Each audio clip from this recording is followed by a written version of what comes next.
Saturday, November 21st, 1970, the Ohio Stadium, Columbus, Ohio, where for the first time in 65 years, the Big Ten Championship will be decided between two unbeaten and untied teams, the Michigan Wolverines and the Ohio State Buckeyes. College football today is brought to you by Mobil, the detergent gasoline that cleans your engine as you drive. By Roy Rogers Family Restaurants, home of real Western quality and hospitality. And by Colt 45 Malt Liquor, a completely unique experience. The date, November 22nd, 1969. The score, 24-12 in the Michigan Stadium in Ann Arbor as the final seconds ticked away.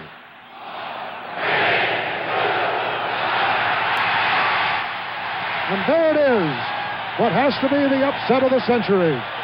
In this centennial year of college football, what a ball game we have seen here today. And the jubilation and cheering and celebration will go on long into the night in old Ann Arbor town. Someplace in that sea of players is Woody Hayes, his hat's off, bareheaded as he goes into the tunnel on the far side, certainly dejected. And Jim Mandich, the Michigan captain, tears of joy streaming down his cheeks. They have dethroned the mighty Buckeyes of Ohio State. They have captured a co-championship with the Big Ten, and they are going to the Rose Bowl with their heads high. It's now 365 days later. The scene has changed from the Michigan Stadium in Ann Arbor to the Ohio Stadium in Columbus, Ohio, the home ground of the Buckeyes of Ohio State.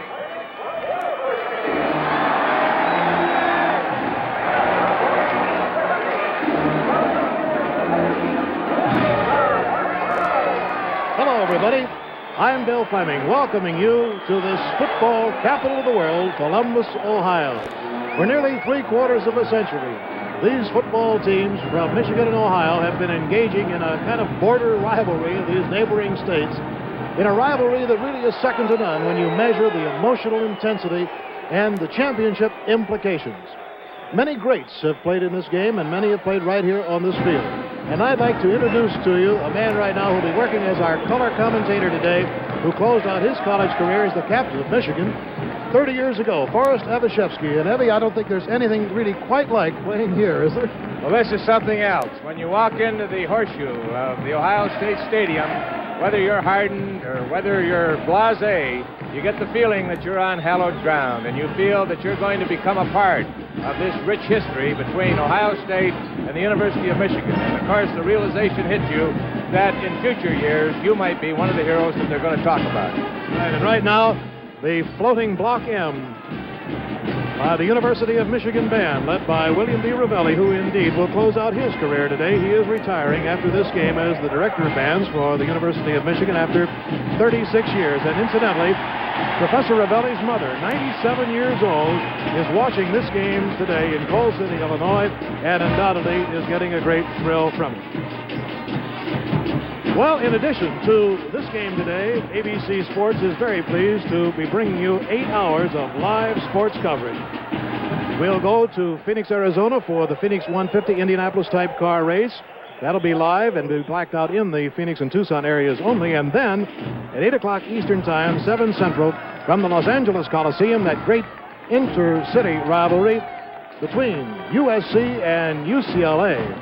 In addition to Wide World today on the Phoenix 150, you'll be seeing the World Heavyweight Championship fight and the scaling of El Capitan. So it sounds like a great day in store. We'll be back to talk about more of Michigan and Ohio State in just a moment.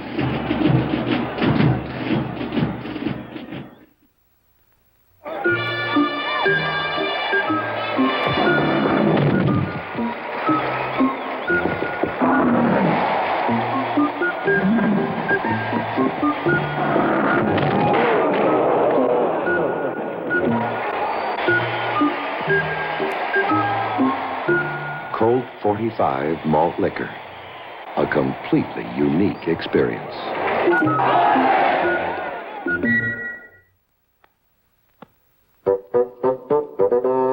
Dirt deposits rob you of performance and mileage. So you want to help keep your engine clean. But this just isn't the way. Mobil's engine detergent will reduce the buildup of harmful mileage-robbing deposits. So don't let excess dirt hurt your car's performance. Use Mobil detergent gasoline. It helps keep your engine clean. In its last two games, the Michigan Wolverines have really annihilated their opponents, scoring 97 points, which gives you an idea that they must have some kind of an offense, Evie. Well, the Wolverines started slowly with their offense, but they made some changes. They put Dowdy at wingback. They moved Seifert to fullback and Billy Taylor back to left halfback. And this is it. Here's Dowdy from the wingback position, number 22. And this made a great deal of difference in the Wolverine offense, and a great move by Coach Bo Schembechler. And then the old reliable Billy Taylor, one of the best running backs in football, number 42, got a great running base, and of course he made the offense go from his old position that he ran so well a year ago. He's a mighty happy young man scoring that touchdown. And of course Don Moorhead, who has directed this Wolverine attack, has been outstanding as a passer and also as a runner. And how about defensively? Well, Bo Schembechler, in his 2 years at the University of Michigan, is gaining the reputation as a defensive genius. And of course, yesterday, he surprised everybody. He's been a mysterious figure. He's kept the Wolverines hidden, but yesterday surprised everybody, moving into Columbus in a cold afternoon with the wind blowing, and was interviewed by ABC's Bill Fleming. He was telling about his plans and his feeling toward this great rivalry with the Buckeyes of Ohio State. And what a terrible day it was, too. You wouldn't believe, really, the contrast in weather. The wind yesterday was blowing 50 miles an hour, and it was in the darkness. Here was the interview. With me right now is the 1969 Coach of the Year, Bo Schembechler of Michigan, who had his finest hour just a year ago in the Michigan Stadium. And, of course, now it's a year later, and Michigan plays in the Ohio Stadium, and this has been a kind of a familiar spot to you, Bo, because you were an assistant at Ohio. Well, I worked here for 6 years under Woody, Bill, and I've been in many football games in this stadium, but never on the other side of the field. It's a different wrinkle, isn't it? Well, it sure is. You know, there's been some talk that perhaps you and Woody haven't gotten along. Is that really true? Is there any truth at all to it? No, that's not true at all, Bill. I think Woody's a great competitor, and anybody that competes against him, we certainly won't be friends tomorrow, I'm sure of that. But we have a close personal relationship. I played for him. He started me in coaching. I worked under him. I spent a fourth of my life with him, really. So I would say we're fairly close. Is he predictable? Well, I don't think he's predictable in terms of, if you're talking about football. I don't know exactly what to expect from him tomorrow. He's got a great football team, as you well know, a great defense, and a wonderful offense that's capable of controlling the ball. And how much he'll throw the football will certainly depend on a lot of things, and one factor will be necessarily this wind, which is extremely strong right now. But I don't know. Of course, we know each other pretty well, that's for sure, but I don't know exactly what he's going to try to go against. Well, of course, both tomorrow. practices have been shrouded in secrecy, which would lead one to believe that both Michigan and Ohio State have surprises for each other. Well, it's a twofold purpose. Not only that, Bill, but the fact that there's so much pressure on these kids today in a ball game of this magnitude that if we can keep most people away from them, the press and the radio and the television, I think it helps them to concentrate on the game a little bit more. Well, one final question. How are you physically? In other words, you haven't been in a game since your heart attack back in Pasadena, first of the year, that had this much emotion. Do you have any worries about that at all? No, I'm not concerned about myself at all, Bill. I worked myself back into condition after the heart attack, and I feel good, and I'm in good shape. And we had some tough ball games at the beginning of the year, to be honest with you. If I was going to have any trouble, I'd have had it then. So I think I'll be all right physically. It's just my football team I'm concerned about. Well, the best of luck to you. Congratulations on a wonderful year up until now, regardless of what happens in this Michigan-Ohio game. Thank you, Bill. Bo Schembechler, the University of Michigan coach. And those were the comments recorded yesterday with Bo Schembechler. Now, a moment of silence in tribute to Marshall University. Coaches and supporters, words cannot express our grief. Let us join in a moment of silence to extend our heartfelt sympathy to the parents, friends, and colleagues of those who died in the tragic accident.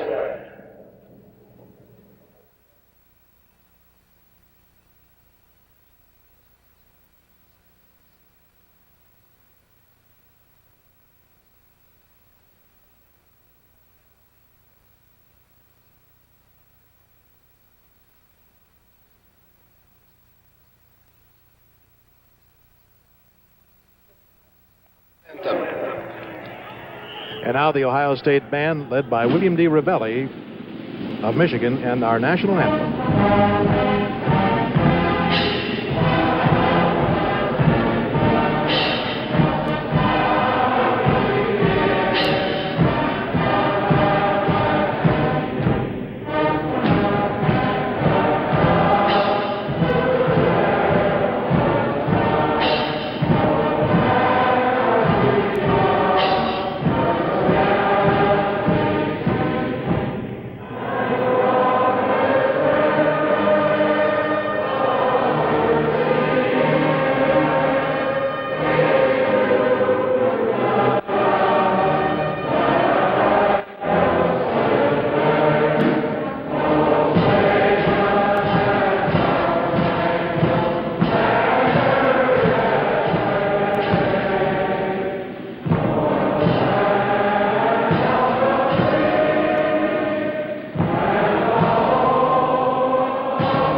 Our national anthem, played by the Ohio State Marching Band, led by Professor William D. Ravelli of the University of Michigan.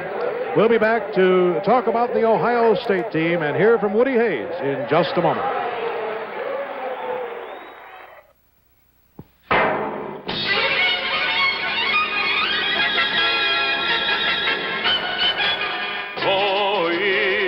Roy Rogers is the name.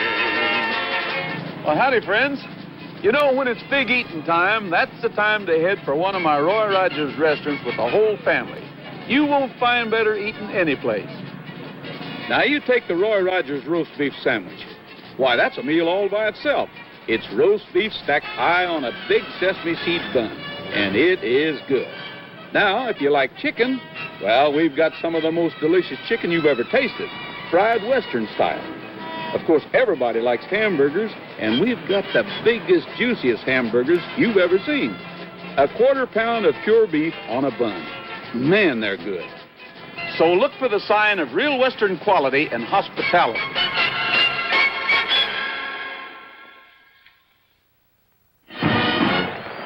Yes, and they've been waiting an entire year for this moment here in the Ohio Stadium, and the cheerleaders, I think, are up for this one. Now let's talk about the Ohio State team, and the offense, Evie, has been a little bit behind the defense this year. That's right. Woody Hayes said he blamed himself because he coached the offense, but let me say this, that Woody Hayes over the years has had great fullbacks, and he runs at you with a belly attack, and it's real great. This year is no exception. He has John Brockington, who is a real great fullback. He's 220 pounds, and you see him running now, 42, and you'll see this young man run plenty this afternoon in the Ohio State Stadium.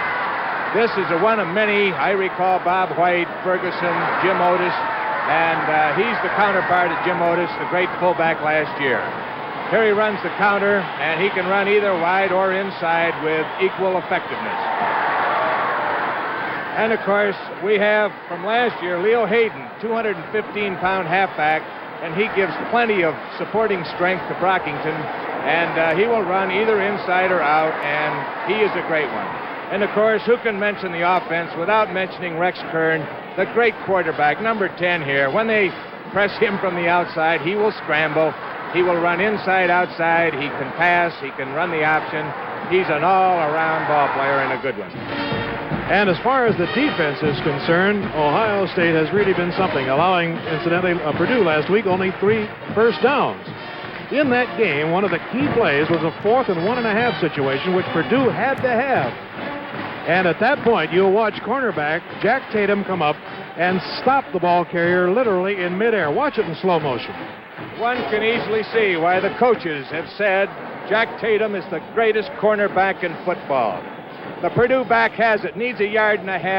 Tatum stops his momentum a 0.5 yard short. This meant victory for Ohio State and led to the scene that we have today in the Ohio State Stadium. Of course, last night we had a great tradition here, the senior tackle tradition, where the seniors said goodbye for the last time on the practice field to Coach Woody Hayes. After this ceremony, they went. Right now, we're looking at the script Ohio, which is a tradition also, Evie. In addition to the senior tackle, this is a big tradition with the band, spelling out Ohio in script on the side of the field.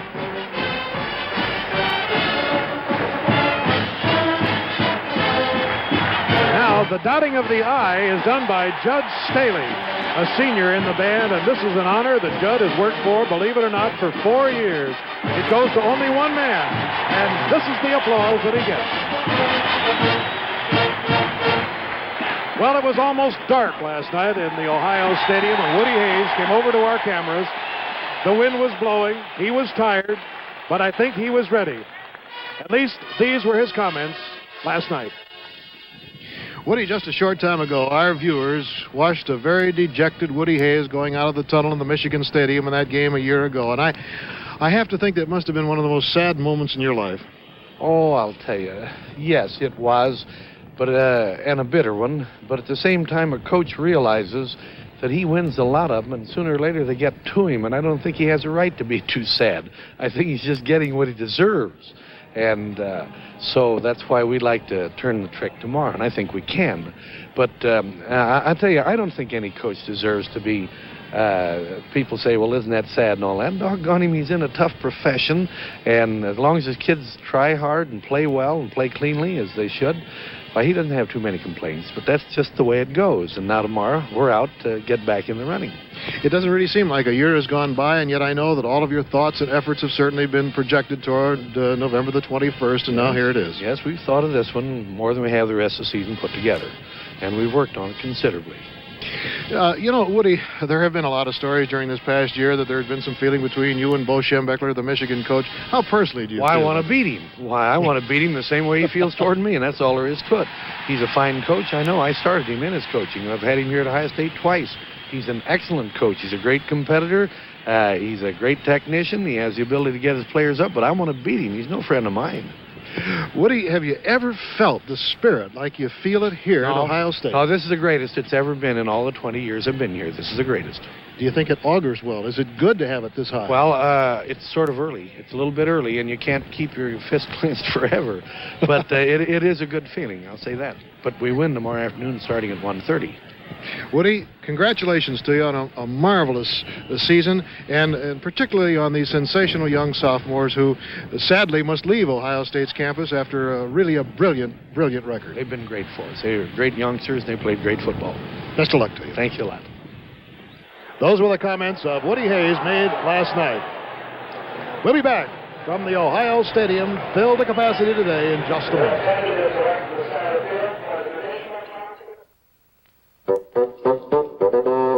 Dirt deposits rob you of performance and mileage.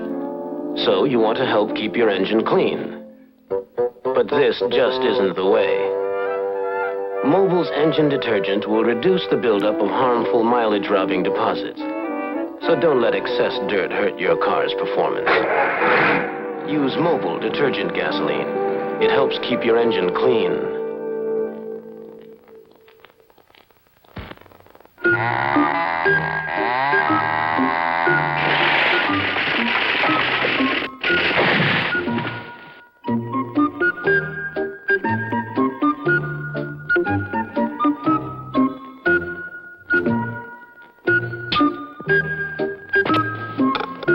Colt 45 malt liquor. A completely unique experience.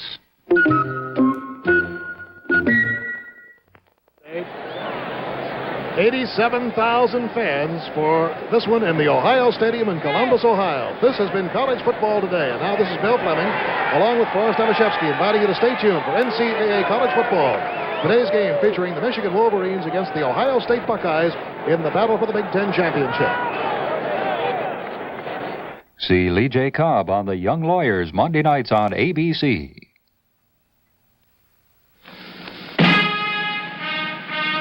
College football, 1970, the year of the quarterback. All the excitement and color exclusively on ABC. Give me an N! A! Give me a C! C! Give me an A! A! Give me another A! A! Fight NCAA college football. In today's game, unbeaten, untied Michigan meets unbeaten, untied Ohio State for the Big Ten Championship. This ABC Sports exclusive is brought to you by Black & Decker Power Tools. On the job or in the home, men who work with power tools know you can expect the best from Black & Decker for less than you'd expect. By REA Air Express. REA Air Express rides again with the fastest delivery of small shipments known to mankind. By Continental Insurance, the company that stands behind you and everything you own.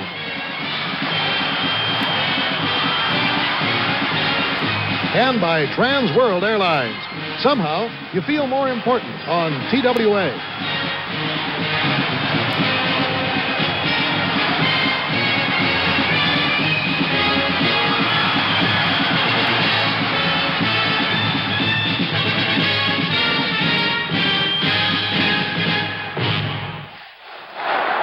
This is the gigantic double-deck horseshoe stadium, the Ohio Stadium, built in 1922. At that time, the biggest football stadium west of the Yale Bowl. Today, a record crowd of 87,000 will mean that nearly 17 million fans will have watched college football here, and here come the Buckeyes. They were preceded by the Wolverines of Michigan. And when you count those 17 million fans, believe it or not, it's nearly equal to the entire population of the state of New York. Or put another way, as many people in the states of Michigan and Ohio combined. It'd be hard to estimate, however, the amount of noise generated here.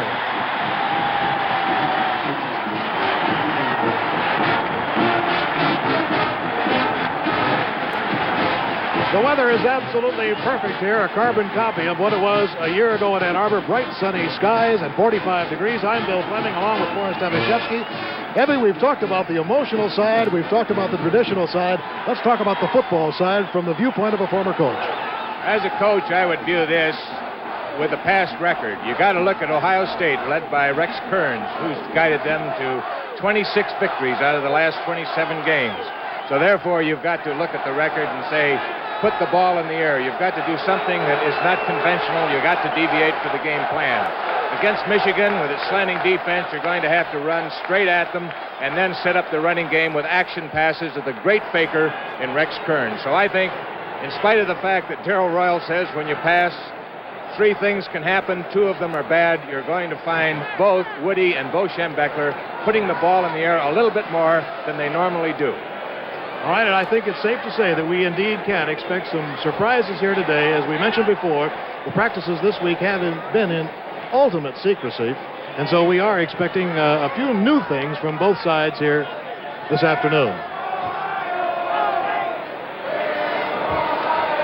Now the fans filling into the stadium. You can see the band, the Michigan band, and the Ohio State bands, of course, will be here performing at halftime. And I can guarantee you that it is going to be not only a great football game, but an awesome halftime spectacle. There's Bo Schembechler of Michigan, 40 pounds lighter than he was a year ago today. This game for, well, let's say 3 months has been completely sold out, but the surprising thing is ABC announced the television schedule back in March. This game was on the schedule from the very beginning. And the interesting thing is, Evie, that they were getting $100 a ticket, the scalpers were, and there were 64 different advertisements in the Columbus papers on Monday of this week, despite it's on television. It's a great tribute to the zoo. Well, Bill, if you could be in this stadium and watch the excitement, feel it, it just penetrates you right down to the bone. You can understand why people want to pay $100 to see this. All right, I believe now we are ready for the player introductions. First of all, for Michigan, 12 seniors. Defensive end from Berkeley, Michigan, number 91, Phil Seymour. Safety man from Cleveland, Ohio, number 23, Jim Betts. At quarterback from South Haven, Michigan, number 27, Don Moorhead. At split end from South Haven, Michigan, number 80, Bill Harris. Split end from Flint, Michigan, number 30, Paul Staroba. Middle guard from Detroit, number 39, Henry Hill. Defensive tackle from Park Ridge, Illinois, 82, Pete Newell. Linebacker from Youngstown, Ohio, number 97, Ed Moore. Linebacker from Toledo, Ohio, number 70, Marty Huff. Fullback from Trenton, Michigan, number 45, Lance Scheffler. Offensive tackle from Cincinnati, number 71, Jack Harpring. Offensive tackle from Canton, Ohio, number 72, Dan Deardorff. Defensive tackle from Alliance, Ohio, number 78, Dick McCoy. Wingback from Franklin, Ohio, number 28, Bill Baruti. And the head coach, Bo Schembechler.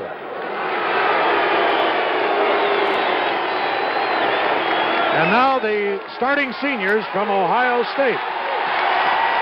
At left end from Fair Lawn, New Jersey, number 82, Bruce Jankowski. Offensive guard from Cincinnati, number 62, Phil Strickland. Offensive tackle from Lima, Ohio, number 75, Dave Cheney. At left end from Harrisburg, Pennsylvania, number 80, Jan White. At quarterback from Lancaster, Ohio, number 10, Rex Kern. At left halfback from Dayton, number 22, Leo Hayden. At right halfback from Cleveland, number 16, Larry Zelina. At fullback from Brooklyn, New York, number 42, John Brockington. Defensive end from Geneva, Ohio, 83, Mark DeBevick. Middle guard from Mount Vernon, Ohio, number 68, Jim Stillwagon. Linebacker from Xenia, Ohio, number 63, Doug Adams. Cornerback from Passaic, New Jersey, number 32, Jack Tatum. Defensive halfback from Colliers, West Virginia, number 26, Tim Anderson. At safety from Cincinnati, Ohio, number 3, Mike Sensabaugh. And the head coach of Ohio State, Woody Hayes.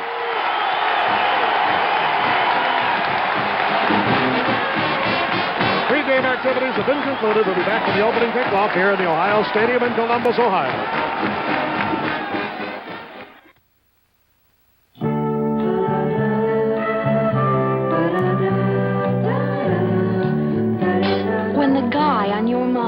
Has cars on his mind. He spends a lot of time holding hands with Black & Decker power tools.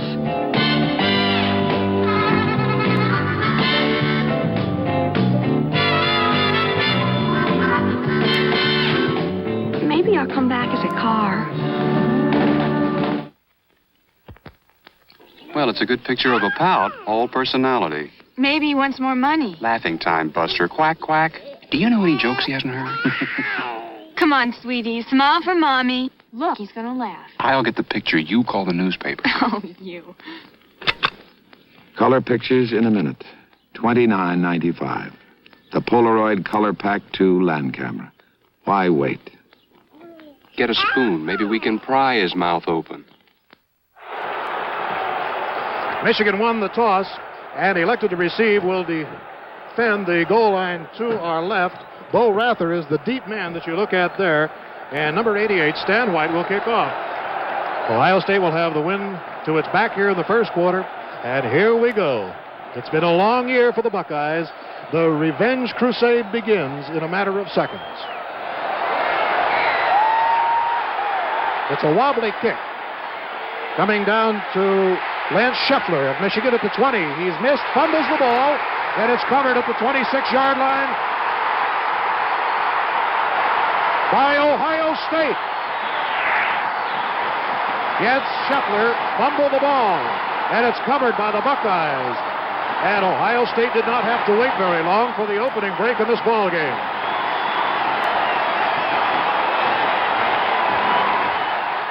Offensively, the Buckeyes there with Jan White, Dave Cheney, Dick Kuhn, Tom DeLone, Phil Strickland, John Hicks, Bruce Jankowski, the backfield, Kern, Hayden, Brockington, Campana. Number 10 is Rex Kern on the 25, 1st and 10. Gives the ball into Leo Hayden. He's smashed by Marty Huff and Pete Newell, number 82 and number 70. 1 yard gain on the play. Michigan was shocked in that opening kickoff. The kick came to Scheffler, who hit when he was hit hard. He actually was hit on the arm. He fumbled the ball. Moore in at linebacker for Michigan in place of Taylor. It's 2nd down and 9. The ball on the 24-yard line. Kern back to pass. Good protection. Fires. Got his man. Jankowski, the split end, is down on the 13-yard line, and even though he ran into the end zone, the whistle had blown the ball dead at the 13-yard line. Tom Darden was the man who made the stop. Jankowski lines up at the split end, goes down at the halfback, makes a good fake to the outside, turned in. The hook pass is there. His knee hit the ground. They blew it dead at the 13 and a half yard line. The ball is on the 13 and a half, and it's 1st and 10 for the Buckeyes. No score. We've just begun. The Bucks have the early break. Fumble. Kern covers it at the 16-yard line. Pete Newell in there quickly, number 82, to cover Kern. And I can imagine, Evie, that the hearts are beating at a rather rapid pace right now. Well, early adversity can make a big difference when a team is so emotionally keyed. It's 2nd down, a loss of 2 on the play. The ball is on the 16-yard line. It's 2nd and 12 for Ohio State. Michigan in the white uniforms today, their traditional away-from-home uniforms. Ohio State in the scarlet and gray, and here is Kern. He fakes the pass. Michigan closes in, but he gets inside the 15 down to the 13-yard line. Michigan recovering quickly as Mike Keller and Tom Darden stop Kern. 3rd down. The ball is right back to the original line of scrimmage, the 13.5-yard line. Rex Kern drops back to pass. We've talked about this when he's rushed. He found an opening. His receivers were well covered. He ran off tackle back to the 13.5-yard line. Tom Campana coming in, getting there just a little late, but does manage to get set before the snap. And the hit is to Hayden at the 10-yard line. Frank Gussick brought him down, and it brings up a 4th down for Ohio State and 6.5 yards to go. Number 1, Freddie Schramm, has gone in the lineup. And, of course, he is the hero of last week's game when Ohio State beat Purdue in the last 2 minutes and 4 seconds of play with a 30-yard field goal.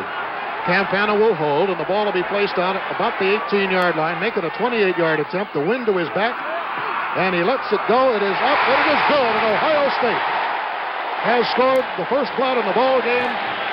The Buckeyes lead Michigan 3-0, and less than 3 minutes have gone by. Timeout here in the Ohio Stadium in Columbus, Ohio.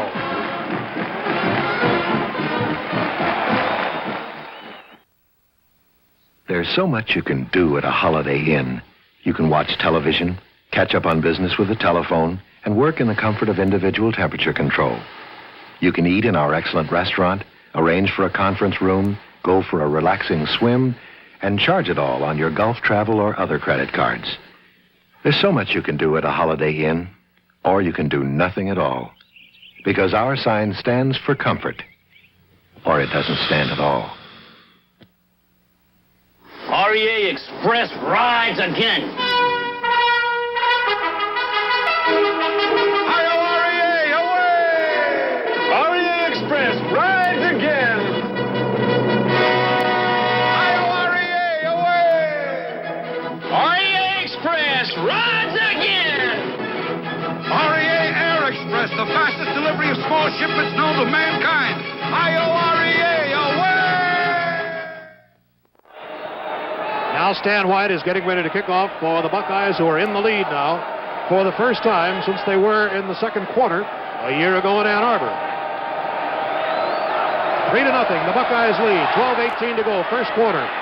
Kick sails down, it's fumbled by Glenn Dowdy of Michigan. He's back to the 20, goes to the 25, and hits up to about the 32-yard line before he is spilled. 19-yard return, Don Lampka making the stop, and now Michigan will have its first opportunity from scrimmage. The Wolverines were shocked with the opening kickoff being fumbled by Scheffler and covered by Hart. And then Ohio State turned it into a score with a 28-yard field goal by Freddie Schramm. Wolverines come out, and Seifert deep.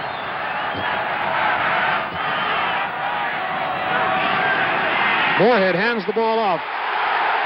Billy Taylor slips and falls. No gain. Defensively, for Ohio State, it's DeBevick, Hazenall, Stillwagon, Williams, and Lutner, with Jack Tatum, Doug Adams, and Stan White, the linebackers and cornerback, respectively, and then Howard, Sensabaugh, and Anderson are deep. It's 2nd and 10 for Michigan. Moorhead, the quarterback. Bill Harris is out wide to the left, and Moorhead goes to the air. Throws it to Taylor. He can't hold on to it. It'll be 3rd down. And I do believe, Evie, that Michigan seems as jittery and jumpy as I've ever seen them. This is what a coach worries about in a game that's so highly emotional. So far, there have been 4 mistakes, all physical, of course. The fumble on the kickoff. Dowdy fumbled again. He slipped. Taylor slipped, and that time Moorhead overthrew Taylor, who was all alone in the flat. But I think they'll settle down. in a minute after this excitement wears off. Moorhead, the quarterback, you can see his total record surpassing Bob Champius's mark. Here's a 3rd and 10 situation. Moorhead fires to Taylor. He takes it, sidesteps one man, and goes to the 47-yard line. It'll be a first down for the Wolverines. Jack Tatum making the stop on the play. And so Michigan has its first down of the afternoon, trailing 3-0 here with 11 minutes and 31 seconds to go in the first quarter. Don Moorhead made a very smart call. Taylor was open the time before. He overthrew him. He came right back with the same play. It paid dividends. First down on the 46-yard line. The backfield has Moorhead at quarter. Taylor, Dowdy, Seifert are the other men. Staroba is out, and Taylor on the cutback has a hard time getting his footage and goes to about the 47. I might mention that Michigan plays its home games on artificial turf in the Michigan Stadium, and this is nature's own green grass here in Columbus, Ohio. Evie, I don't know whether that makes any difference or not. Well, the mod sod takes a lot of getting used to, but I think you can make the transition much better going back this way to the real side. A 2nd and 10 situation for the Wolverines, who trail 3-0. Moorhead back. It's caught by Dowdy at the 44-yard line, and a marker is down. Anderson, number 26, covering on the play, and the interference sign goes up against Ohio State. Automatic first down. It'll be at the 44-yard line, and that is the first penetration that Michigan has made into the scarlet and gray territory. One thing about Ohio State is they very seldom ever defeat themselves. You have to beat them. I played Woody Hayes 6 times when the title was involved, or the national title, and in those 6 games, the Buckeyes had 1 major penalty. 3-0. Let's take a look at it again. Here we are, and there's the hit just before Dowdy caught the ball. The only difference is it's the first down. They gained about a half a yard on that particular call because otherwise they would have had to run for it. First down as a result of the penalty. First down on the 43-yard line of Ohio State. Michigan trails 3-0. Dowdy is lined up, or Seifert is right ahead of Taylor. That's the blast play, really, that carries through a good opening in the line, and Billy Taylor carries it through. Let me just mention the offensive line here of Michigan. Men who have played together, most of them, for 3 years. We have Staroba, Harpering, McKenzie, Murdoch, Coyle, a sophomore who is in there in place of Werner Hall, who's injured, and then Deerdorf, who was named to 2 All-America teams today, and Paul Seymour. Second down and 5. Ball on the 37.5-yard line of Ohio State. Ohio massing for the defensive attack, stops Michigan for a 3 or 4 yard loss, and it was Jack Tatum, I believe you will find, who led that charge. Seifert down on the 41-yard line. Schumacher coming in the lineup for the Wolverines for Dowdy. Here's a 3rd down situation and 8 on the 41-yard line, and a big play for Michigan, trailing 3-0 in the first quarter. Moorhead goes to Taylor. Goes to the 36. A good defensive move by Ohio State, as the man covering on the play was Stan White, number 88. Wouldn't be faked out of position. So now a 4th down. About 3.5 yards to go.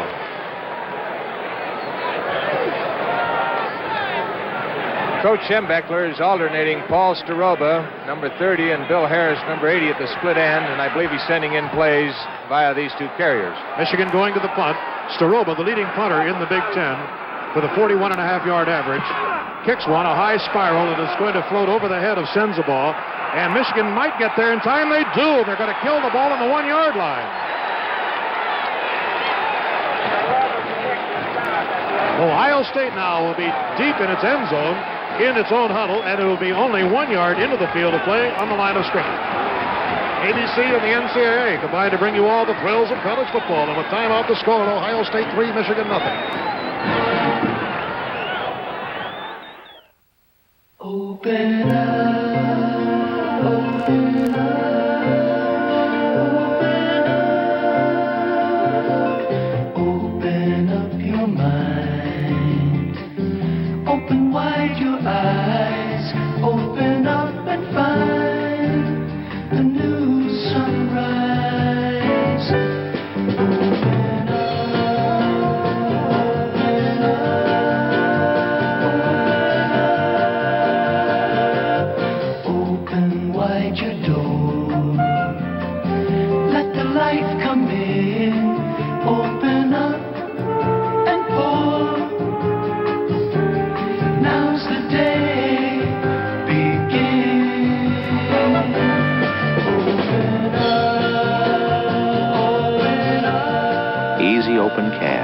twist-off caps.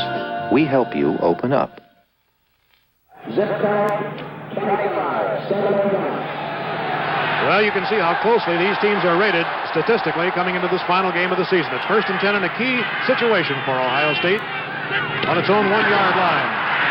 There are penalty markers down, and it looked like somebody broke a little early, and I think it would be hard to tell just exactly which team it was. A little premature movement there. You can be sure that Michigan will refuse it if it's against the Buckeyes. We might mention here, Evie, that Ohio State has not been a good punting team this year, whereas Michigan has been. Now, the only reason I bring it up is because if Ohio State would be forced to punt, it might give Michigan, let's say, added yardage up the field. It certainly would, and I don't know if Michigan's in a goal line defense down there hemming the Buckeyes in, or else they have quit their cross charge, but they're going straight ahead, which they haven't done all season. Offsetting fouls, both sides offside, still 1st down and 10. I repeat, the football game will continue. Handoff goes to Brockington, and he grinds it out to the 6-yard line, carrying 2 Wolverines on his back. Marty Huff, number 70, is one of them, and Gussick is the other. So it makes it a 2nd and 5 out on the 6. That's what Ohio State does best and has done best for the last 20 years. This, the 20th year of head coaching for Woody Hayes. He has a personal record over Michigan of 12 victories and 7 defeats. Right now the score, 3-0. In case you joined us a little bit late, Michigan fumbled the opening kickoff. It was recovered by Ohio State on the 25. The Buckeyes moved to the 18, and from there, Freddie Schramm kicked a 28-yard field goal, and that's how Ohio State has its 3 points. We did happen to notice that Jim Stillwagon limped off the field a little bit earlier, the outstanding All-America middle guard for Ohio State. And, of course, Ohio being on offense now, we have no opportunity to check to see if Stillwagon will be in there, but we might just make a note of it. I think you'll find a lot of John Brockington, and I'd like to say this. When I was coaching, I thought, and a lot of my colleagues shared the opinion, that Woody Hayes can hit an offensive point more ways with different blocking than any other coach in football. A sad note here, we would like to mention that the NCAA joins people everywhere in mourning the loss of Marshall University players, coaches, officials, and fans who were killed in last Saturday's tragic plane crash. And we of the NCAA and ABC extend all of our deepest sympathies to their surviving families and friends. And now with a 2nd and 5, the ball on the 6. Ohio State leading 3-0. Up they come, the scarlet and gray against the maize and blue. Handoff goes to Brockington, hit by a hard tackle. Marty Huff and Phil Seymour, number 91. Short of the first down by 2 yards. This is Brockington in action again. Gets the handoff from Kern. He'll read the block of his left tackle, and he reads it very well. Just shy of a first down, about a yard short. It's 3rd down and 2. The ball is on the 9. Brockington slams over his own left tackle and gets the first down.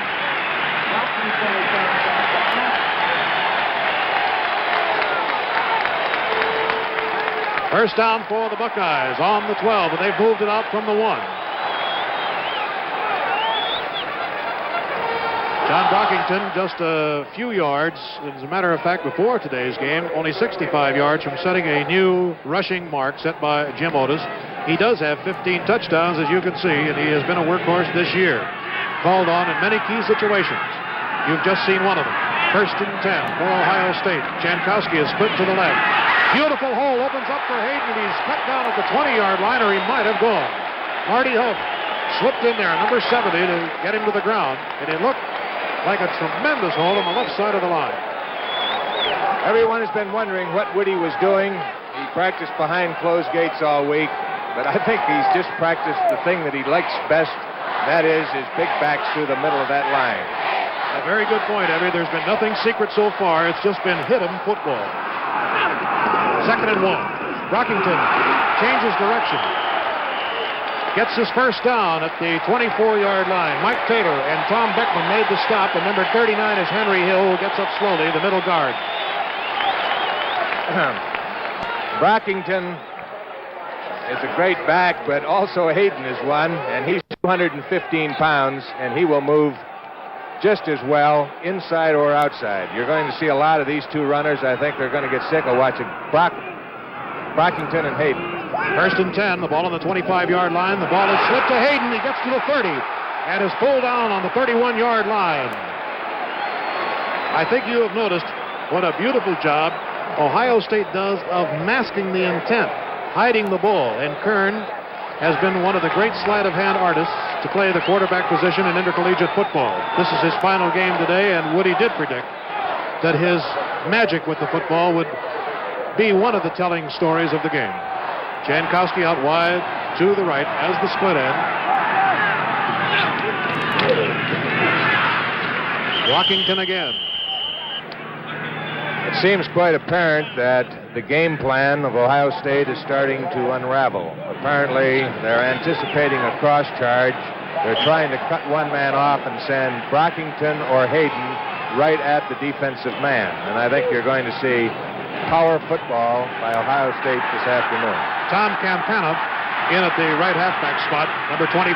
It's third down and 2. The ball is on the 32-yard line. Hand off to Brockington. He keeps on driving to the 40-yard line. And it took a tackle by Bruce Elliott to stop him.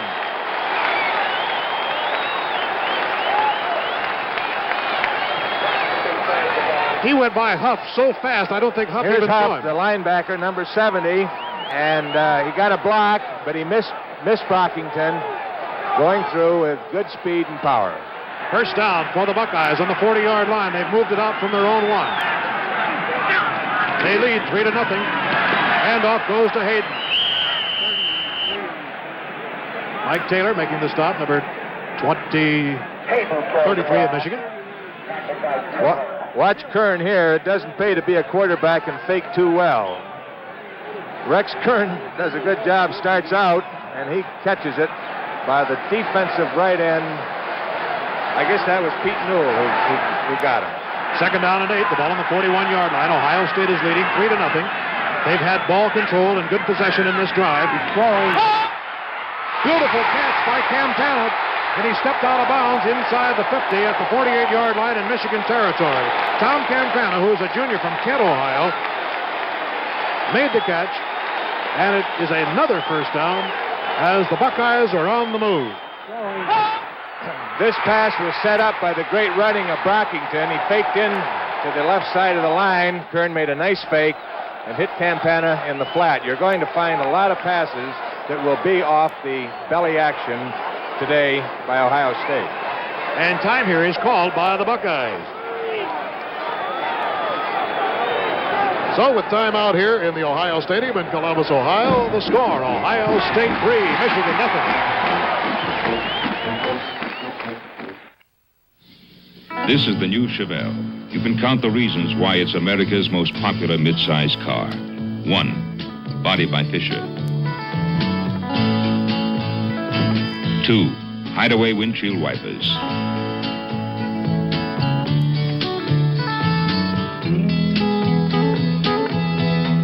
3, a new grille. 4, new single-unit power beam headlights. 5, protective side guard door beams. 6, inner fenders. 7, full coil suspension. You can count 100 more ways Chevelle puts you first. How did we change it for 1971? Very carefully. See the new Chevelle at your Chevrolet dealers now. Chevelle, Car of the Week at your Chevy dealers. 4 minutes and 12 seconds to go in the first quarter from Columbus, Ohio, and Ohio State has moved the ball out from its own 1-yard line to the Michigan 48. And that is the record held by this senior class of Ohio State. First and 10. Jankowski out wide to the right. And both sides a little on the jumpy side. The defense can move, however, the offense reacted, and they can't move, so it'll be illegal procedure against Ohio State. Going out of the lineup is Ed Moore, number 97. 33, Mike Taylor is in for Michigan. 5-yard penalty. against the Buckeyes. That's their second penalty. The first was pass interference. Now Tom Campana has gone the lineup for Merv Teague. That's at the right halfback spot. That's Brockington so far today. And we have 4:12 to go in the first quarter. First and 15. Kern hands off, and this time Brockington is smothered by the Wolverine defenders. Mike Keller leading the defensive charge, and I think Evie brought out a good point that by a conditioned reflex more than anything else, you set something up, you run Brockington one way, you run Hayden the other way, and all of a sudden, boom, there's the pass. And I think Kern has done a marvelous job so far of mixing things up. Well, he has, and Huff of Michigan, a left linebacker, has played one great game so far. Marty Huff has been in on about 3 consecutive tackles. Second and 14. Kern throws, almost intercepted, knocked down. It was intended for Campana.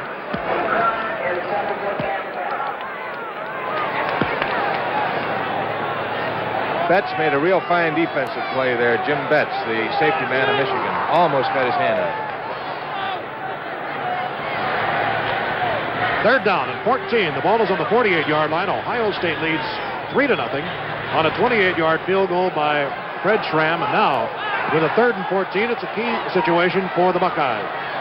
Jankowski out wide to the right.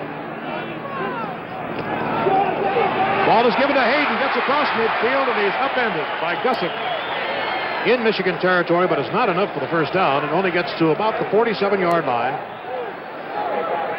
And so, with a fourth down coming up, and about 7 or 8 yards to go, Michigan might be anticipating here they'll get the football again. Absolutely perfect day for this football game. Temperature about 45 degrees, bright sunshine. Garden going back, number 35, along with Bruce Elliott. Gary Lagos is the punter, averaging 35 yards a kick. This is a high kick, not a very long one. Fair catch called for, and Bruce Elliott makes a difficult catch. And Michigan will have the ball at the 23-yard line. 24-yard punt. Well, coming up next at ABC's Wide World of Sports at 4:30 Eastern Time, 3:30 Pacific Time for those of you on the West Coast, the Phoenix 150 Indianapolis type car race. Phoenix, featuring the Unser brothers, A.J. Foyt, Mario Andretti, and the Phoenix and Tucson areas will be blacked out for that race.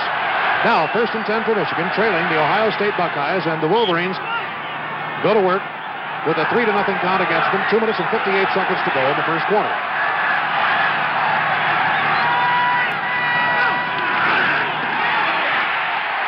Gain of a yard at most. Billy Taylor swarmed on, and the defensive charge led by Stillwagon, who obviously was not hurt seriously, and Stan White.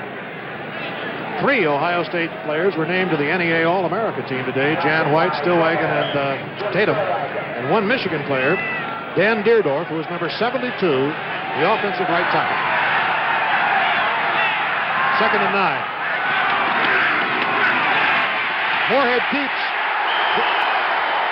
He's stopped by Luckner and lost a yard or a yard and a half. Would you say that Ohio State is sharp? Well, offense is poise and concentration. Defense is frenzy. This is what Ohio State is today. They're playing straight defense, but they're just charged emotionally. It's third down. Michigan hasn't been able to get on track there. Third and 9. Moorhead looks to Staroba, who's deep, throws short, incomplete to Dowdy. Nice coverage by Sensabaugh on the play, although the pass was a little overthrown. And again, a fourth down situation for Michigan with 1 minute 53 seconds to go in the first quarter, and Staroba will be called upon again.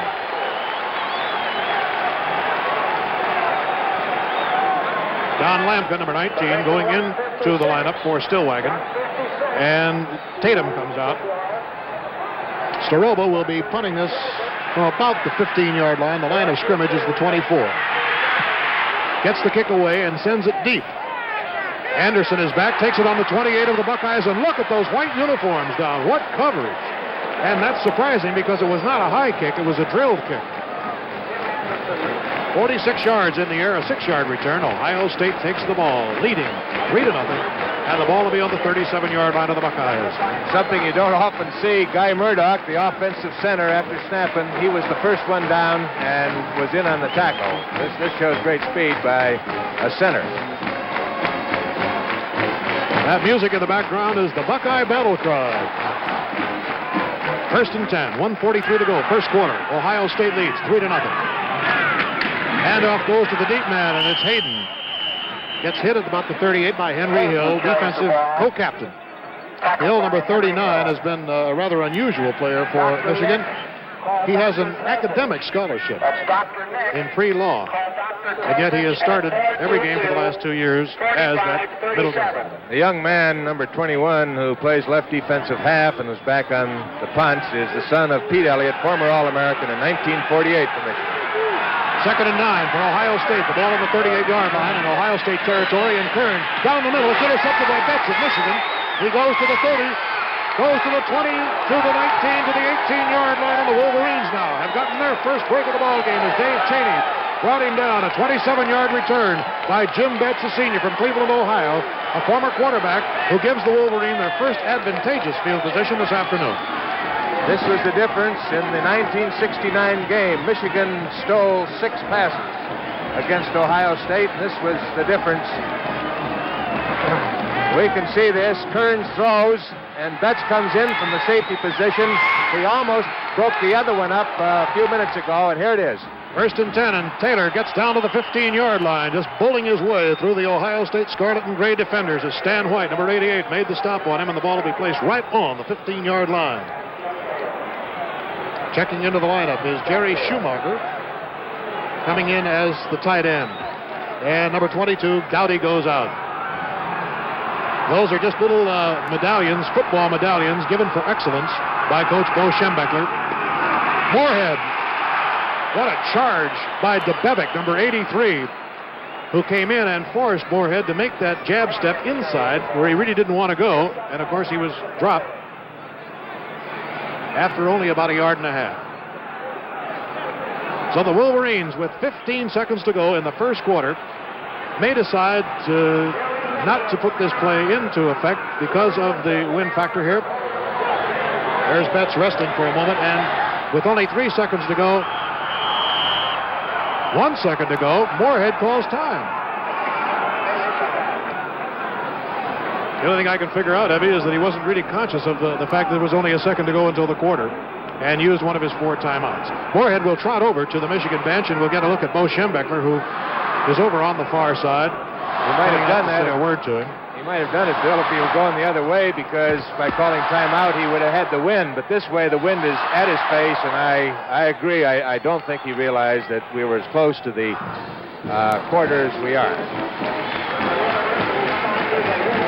Let's just let you listen to some of this music and noise that is unparalleled anyplace.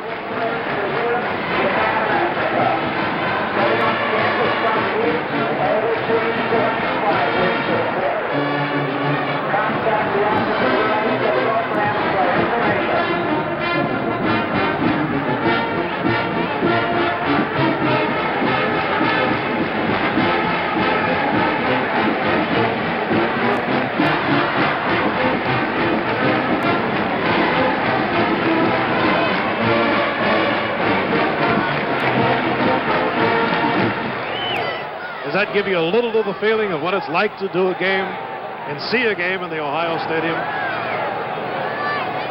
Well, the Buckeyes did exactly what all of their partisan fans have waited 1 long year to see them do. They kicked off to Michigan, and they forced a fumble on the very opening kickoff. Took the ball in and scored on a field goal, and that's the margin right now. 3-0, 1 second to go in this first quarter, but the Wolverines have rebounded with an intercepted pass. Now they're in Buckeye territory deep at the 14-yard line. 3rd and 6. Moorhead looks on the 3rd down. He's got a man deep. Incomplete. And a nice coverage by Anderson as Paul Seymour, brother of Jim Seymour, former Notre Dame great, was in the end zone. And that is the end of the first quarter, and what a quarter it has been. The score here in Ohio Stadium is Ohio State 3, Michigan 0.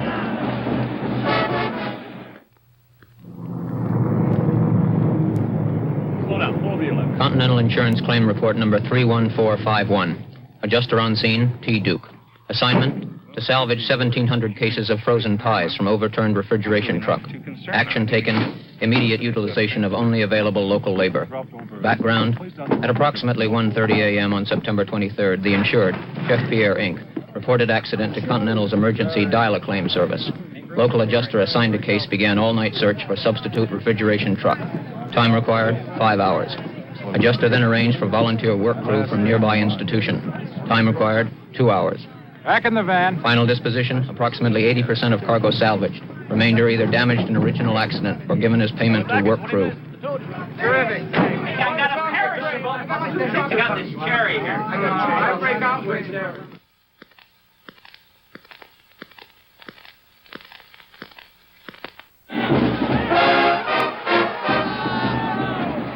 Now it is 4th and 6, and in the lineup is Dana Coyne from Pontiac, Michigan, who is going to try a field goal. His average hasn't been too good this year. This will be a 31-yard attempt. He's kicked 4 out of 12 so far.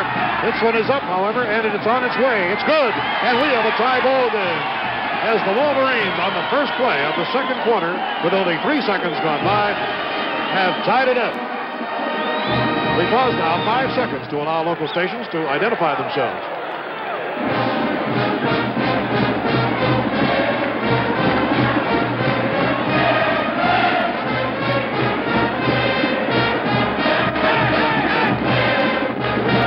Well, I think you can directly attribute that score to the interception made by Jim Betts. That was the turning point right there. Ohio State had run 20 times to Michigan's 12, and that put Michigan down deep in the territory. It was on the 15-yard line when they kicked.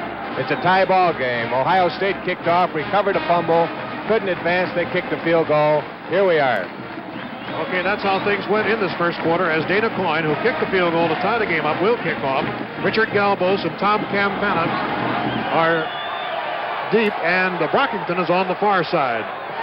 The kick goes down to Brockington on the 5. The big fullback takes it, comes to the 15. Is missed at the 20 and falls forward to the 24-yard line. A return of 18 yards on the play. Ball placed down where his knee touched at the 23, and so the Buckeyes, dressed in their scarlet and gray uniforms, the home uniforms of Ohio State, against the white-clad Warriors of Michigan, with the score tied now, 3-3. Just beginning the second quarter, 1st and 10. This is Kern, shovels it back to Hayden on the sweep. Jim Betts was the pursuer. No one runs the option better than Rex Kern. He stutters right in here as he gets to the end, pitches out to Hayden. Right at the last minute, Hayden gets a good block in there by Brockington and skirts for about 4 yards. Second down. The ball is on the 27-yard line of Ohio State. Handoff goes to Brockington, makes a nice little go. It's Hayden, makes a nice little move. And one thing that all these Ohio State runners are doing today is they seem to be reacting so quickly to a closed hole. They seem to be going back or being able to adjust. That's why they're reading the defense of Michigan. Michigan started to go back to the slant line, and they're stunning, and I think you'll find more and more of this by the Buckeyes of Ohio State. It's 3rd down and 3 now. The ball is on the 30. Ohio State and Michigan are tied in the second quarter, 3-3. Kern back to throw. Hits his man. It's Brockington, and it's well diagnosed by Ed Moore, linebacker of Michigan, number 97. Gain of only about a yard on the play. And that, indeed, was a very big play defensively, because it brings up a 4th down and about 3 yards to go. Well, everybody talks about the running attack of Ohio State. They forget that Woody Hayes in 1951 and 2 led the conference in passing. Here's Gary Lagos back in punt formation. Michigan sending Elliott and Darden back as the twin safeties. Ball almost tipped. Comes up, short kick, bounces right on midfield, and the Wolverines, with that good coverage by Ohio, do not want to even move close to it, so it rolls dead pretty close to the 40.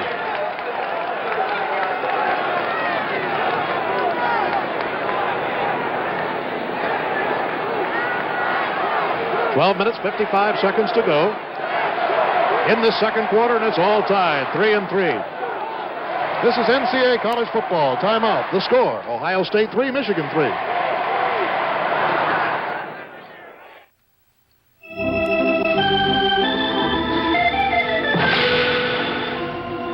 Unfortunately, regular snow tires aren't much help on ice.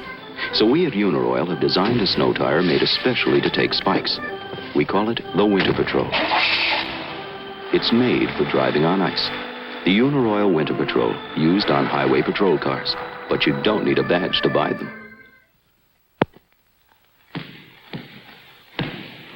He won't get rid of his floppy socks, and he won't get a haircut either. But at least he finally got rid of his beat-up old basketball shoes. Now he wears Pro Kids basketball shoes. And he must really like them, because he won't do anything he doesn't want to do. I know. I'm his father.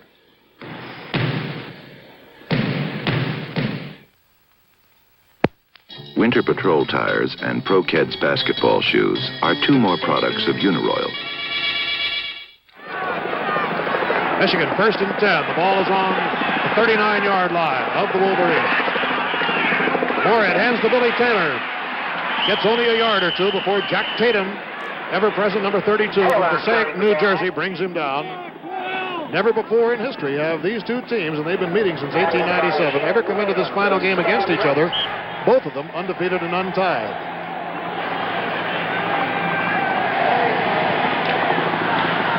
And there's the first quarter score in the Harvard-Yale game, and we'll be bringing up to date on all the scores this afternoon. And I rather imagine there have been some interest in the other stadiums around the country when they got that 3-0 Ohio State over Michigan score broadcast there. Here's Moorhead back on a 2nd and 7. Incomplete. Billy Harris had the ball in his grasp and dropped it. That was the first time the bootleg was shown. Moorhead made a nice fake to Taylor, and he had Harris open on a hook down the sideline, but the pass was dropped. Staroba going in for Harris. From Michigan. Now with 3rd down and 7. The ball is on the 41-yard line. The score is tied 3-3. Moorhead back. Good pocket. Staroba has it in Ohio territory, and he's thrown to the ground by Harry Howard, number 28, who recovered the opening kickoff fumble to set up Ohio's first field goal. It's a first down now for Michigan in Buckeye territory at the 49.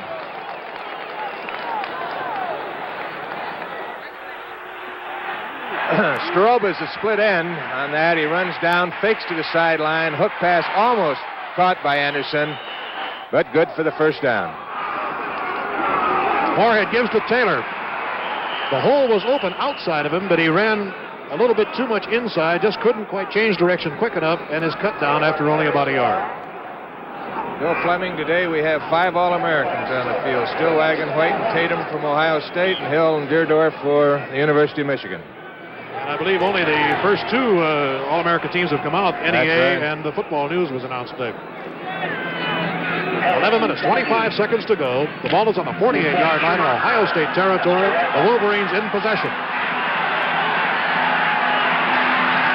2nd and 9. Here's Moorhead. Throws. And there is a marker down at the 35-yard line, and we hesitate to call these because sometimes it can be offensive interference. You remember, each man has an opportunity to get that ball when it's in the air, and is offensive interference. It was pushing off. I think it was Staroba down there, or I guess it was Harris. Went down, and it was on Tatum, pushed off, and Tatum fell down.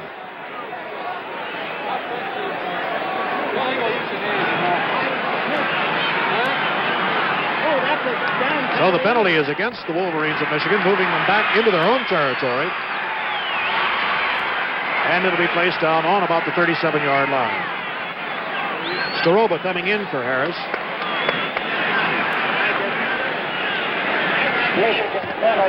So now Michigan must go to the 39-yard line of Ohio State. That's a loss of down signal, by the way, that we just had. The 2 hands clasped behind the head. Loss of down. 3rd down. 3rd and 24.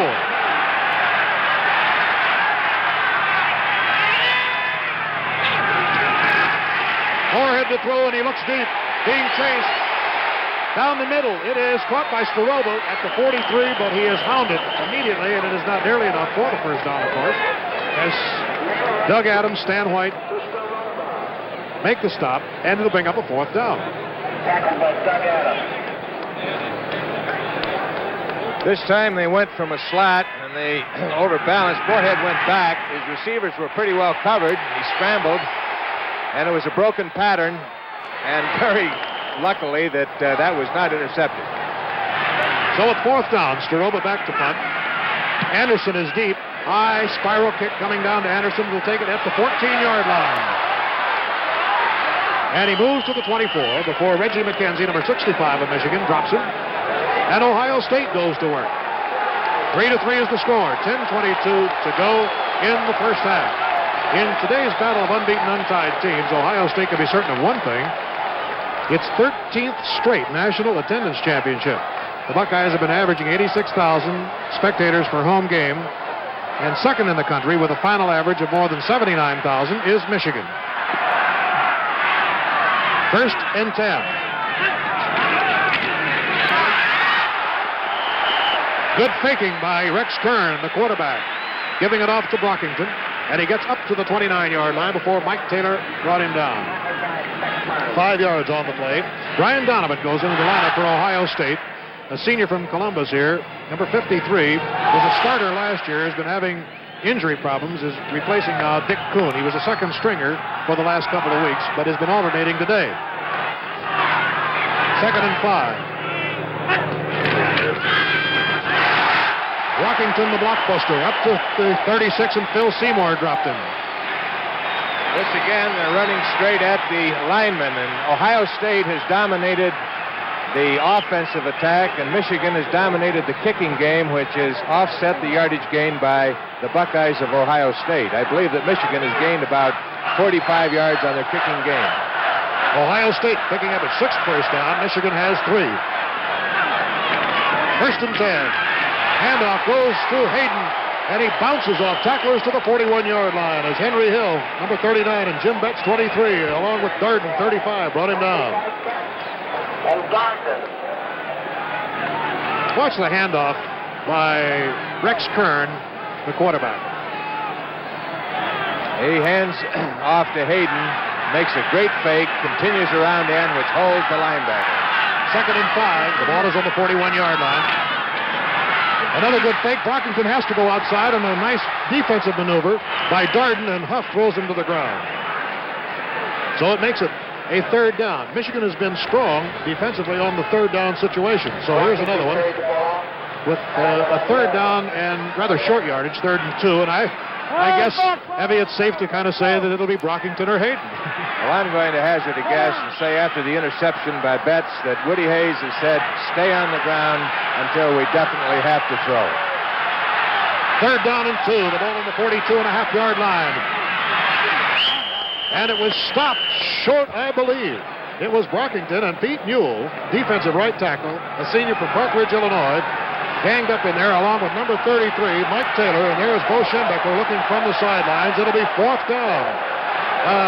Short yard to go, and Lagos has gone in for Ohio State.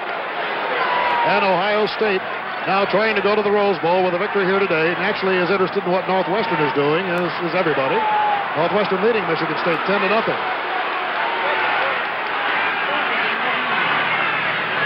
Darden and Elliott are back.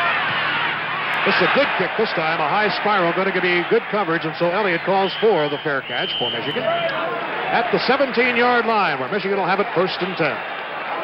College football, what better way to spend an autumn afternoon with time out the score? Ohio State 3, Michigan 3. We renew now to our studios for this message.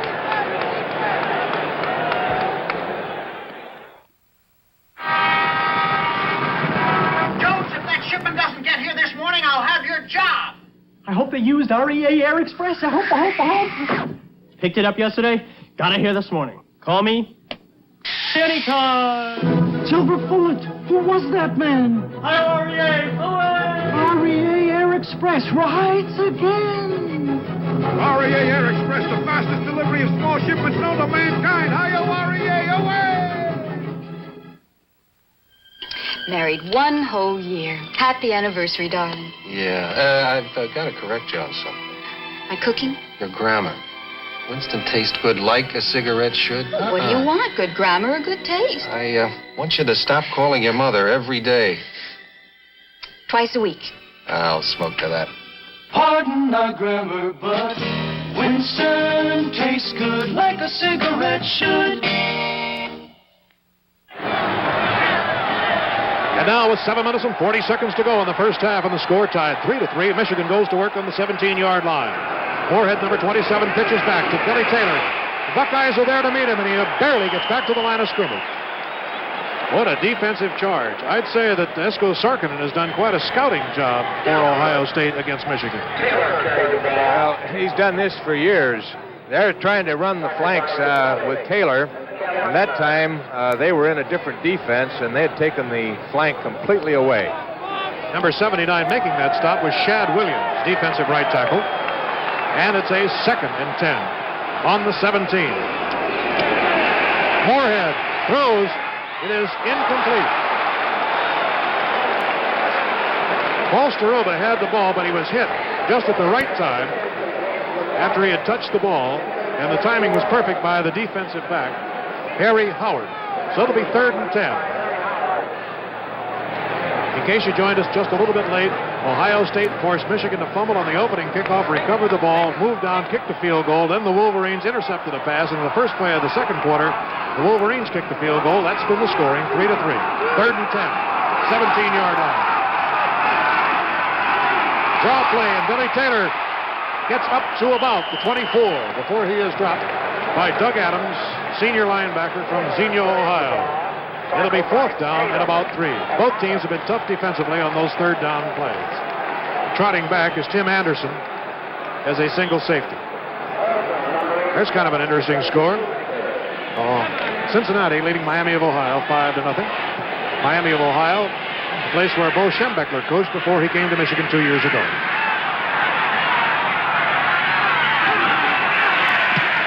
What a kick. Listen to that roar of the crowd as he sends Anderson back to the 10, to the 5. It may roll dead unless he picks it up. Has to go back for it. Comes back to the 18-yard line, and down he goes. Bill Baruti taking the coverage, and Guy Murdoch a 72-yard kick and a 16-yard return. That's why Paul Staroba has such a valuable foot. He is the leading punter in the Big Ten and 4th in the nation. And again, this is the evener, the great kicking game of Michigan. And sometimes a kicker can make more yardage than a good back will make all day. I think maybe he'll get one of those little footballs on his helmet for that one. There's a marker back down the field here, Evie, and I'm looking at the official talking to Huff and also to Rex Kern. So before we call it, they're going to move the chains back on down the field, and it looks very much like it's a penalty against Michigan. I'm sure that they will accept because that was about a 70-yard kick, and 72, in fact, to be exact. So the Buckeyes are going back. They don't want the ball down that deep in their territory if they can help it. Very poor field position to start from. So the penalty is being marked off from the... Well, I thought they were going to mark it off from the 25-yard line, and they do. They take it down to the 12, which is half the distance to the goal. Personal foul. Face mask foul against Michigan. So now it is 4th down, but long yardage, about 16 or 17. And Anderson is back in single safety, and Staroba will be called on again. I believe that's the first time I've ever seen a face mask penalty on a punt.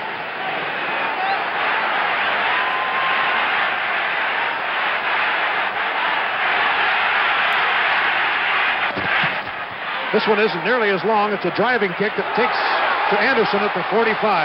Midfield. Sideline and out of bounds at the 46. Harpering made the stop on the play.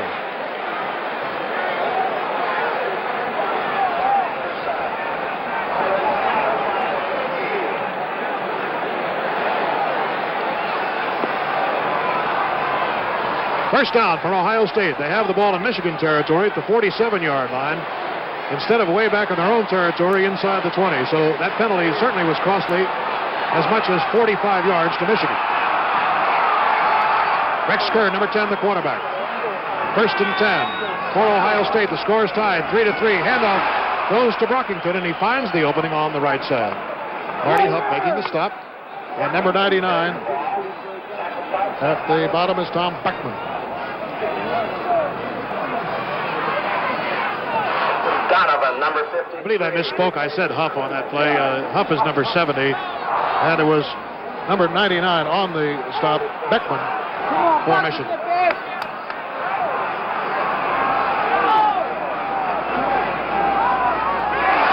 Henry Hill is offside. Kern goes ahead and pitches back to Hayden. Betts charges Hayden and drops him. Henry Hill was a victim of a slippery turf, I believe, there, Heavy. He just simply couldn't get back in time to recover. That's right, and this might be come down to a battle of the bench because 3 or 4 young men are limping out there. Jack Harpring of Michigan just limped off, and of course Stillwagon has been bothered with an injury, and he's been in and out twice, so it's going to depend on how strong they are on the bench. Since that play lost a yard or so, they're going to accept the penalty to the 39-yard line, offside Michigan, and it makes it second down and about 2. Well, we hope you're enjoying this game today, and remember, you'll be seeing the USC-UCLA game as Chris Schenkel and Ben Wilkinson bring it to you from Los Angeles here, 8 o'clock Eastern Standard Time tonight in that great crosstown rivalry. Here's Rex Kern on a 2nd and 2. There are penalty markers down, and a long pass to Jankowski is over his head. Forward pass is incomplete from Kern, intended for Jankowski.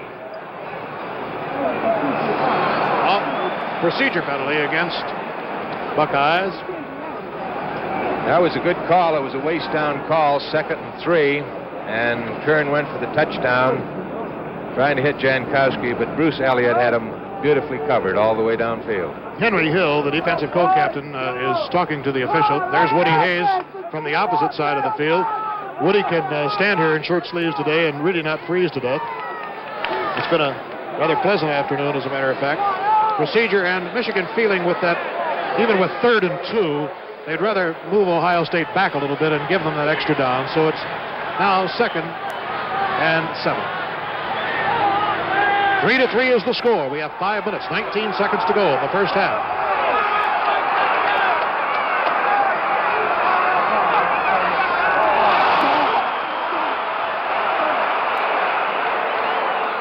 I'm sure we don't have to tell you how keyed up and charged up both sides are, and I think that's what we're seeing, that just wanting to get in there and anticipating at Ohio State, as Evie pointed out earlier, can't move offensively, even though the defense did move just a moment. I think with the excitement of this crowd, the ends are having difficulty hearing the quarterback signal, and they are jumping. 2nd and 12 on the 49. Kern slips the ball to Hayden, gets outside, and Huff throws a shoulder into him at the 41-yard line. Good gain on the play, about 7 yards. 3rd down, 3 to go. Campana in the lineup for Ohio State. Jankowski comes out. Merv Teague and Jan White are the ends. Go for the tight formation. 3rd and 3. Full house tee in the backfield. Don't see that very much. Ramming ahead is Brockington. He may get close to the first down as Beckman made the stop for Michigan, number 99.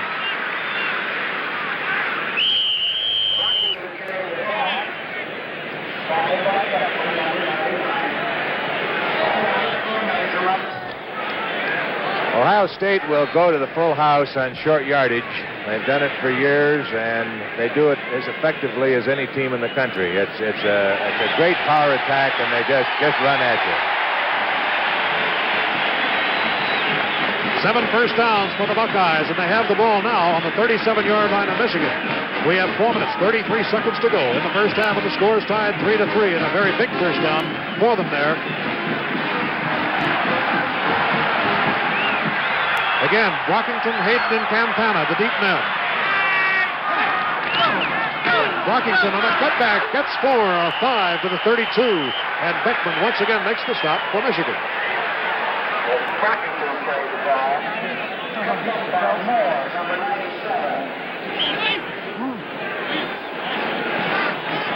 Duke of North Carolina, 7-7 at the quarter. Second down and 5. The score here is also tied, 3-3. Hitting in hard is Brockington, but equally hard is the defense on the left defensive side of the Michigan line. Pete Mule, Keller, and Beckman. Number 91 is Phil Seymour. Brockington carried the ball. Well, that time Seymour was slanting right into the strength of their formation, and he took on 2 blockers and held his own and stopped the ball carrier, who was Brockington, of course. Third down. Jankowski comes out as the flanker on the right side. It's 3rd and 3. Somebody got an arm on the jersey of Brockington and pulled him down, and what a defensive play that one was. Thought it was Pete Mule, number 82, and he stopped him right in his tracks.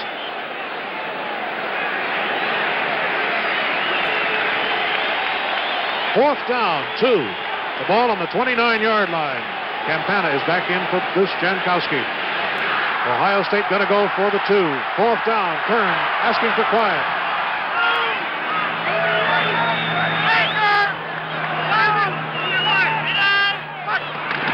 The blitz was on. Kern keeps, goes outside. He makes it. First down on the 25-yard line. Great call by Kern and fine execution.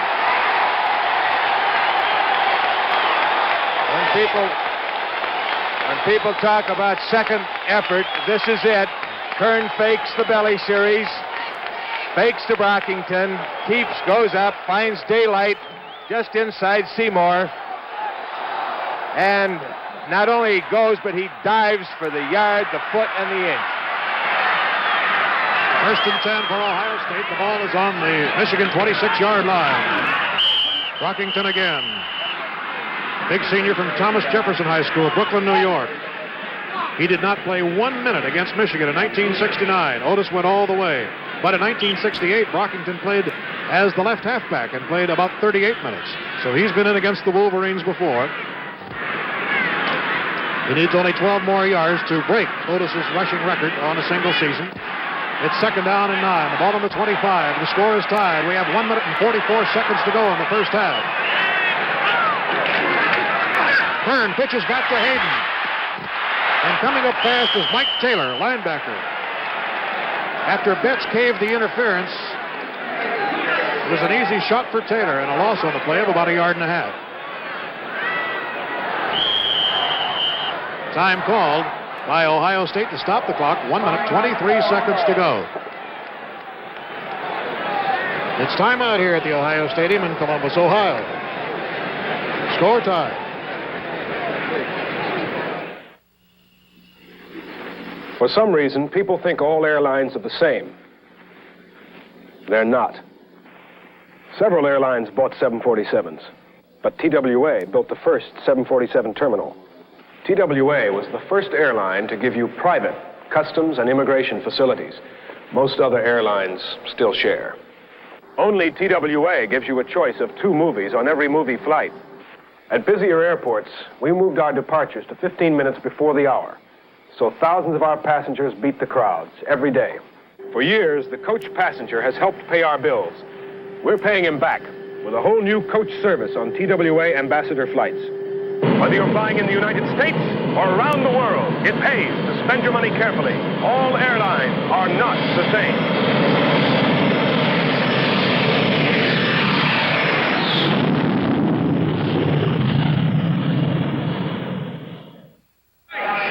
What an emotional lift for either team to go out at halftime.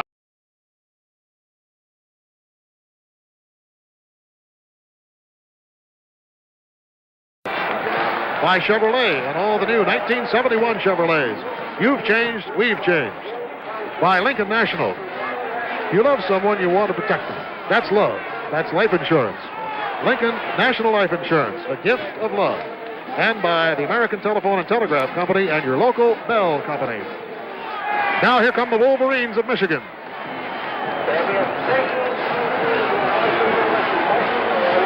And as you can see by contrast, the Wolverines don't seem to be nearly as fired up as they come out onto the field. Well, they don't. They're behind by a touchdown. And I'd like to say this. The difference so far, as I analyze it in the first half, Ohio was emotionally high but relaxed. Michigan was high but awful tight. Halftime and music are over. Coming up next, the second half of the score here in Columbus, Ohio. Ohio State 10, Michigan 3.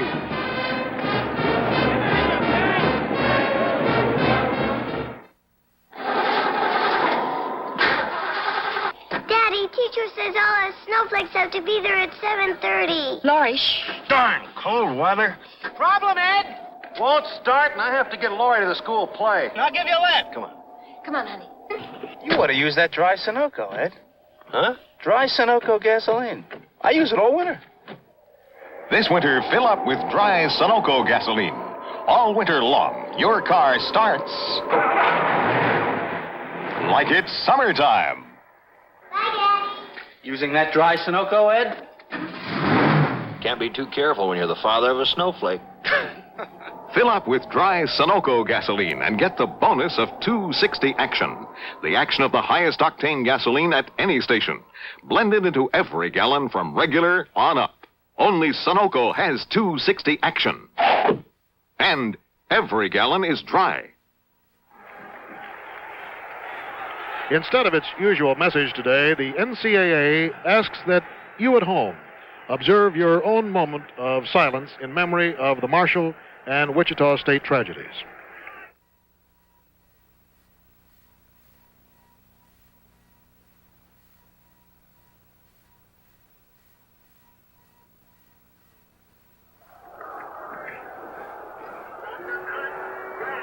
And now we're ready to play football once again. The final 30 minutes of the 1970 season for Michigan and Ohio State. And the Buckeyes lead by the score of 10-3. Dana Coyne will kick off for Michigan. The Wolverines won the toss to begin the game. Ohio State elects now to receive the football. And Galbos is deep with Campana, along with Brockington on the far side. And here is the kick. It sails to the end zone. Taken by Campana. Touchback. And it'll be 1st and 10 for Ohio State on the 20-yard line. Eddie? These are the halftime statistics. Ohio State has dominated everything except the punting game. They got 10 first downs, 107 yards rushing, and 70 yards passing. The only difference is Michigan has been in there with his kicking game with a 42-yard average, and this has kept them really close.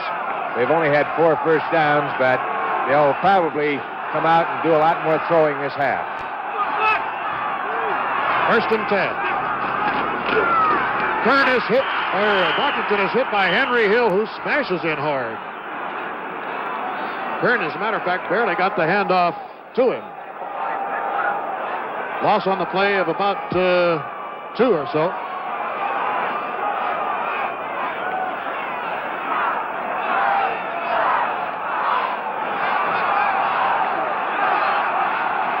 Second and 12.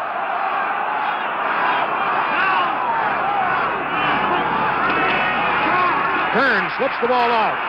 So Leo Hayden a fumble, and it's a wild scramble at the 18-yard line.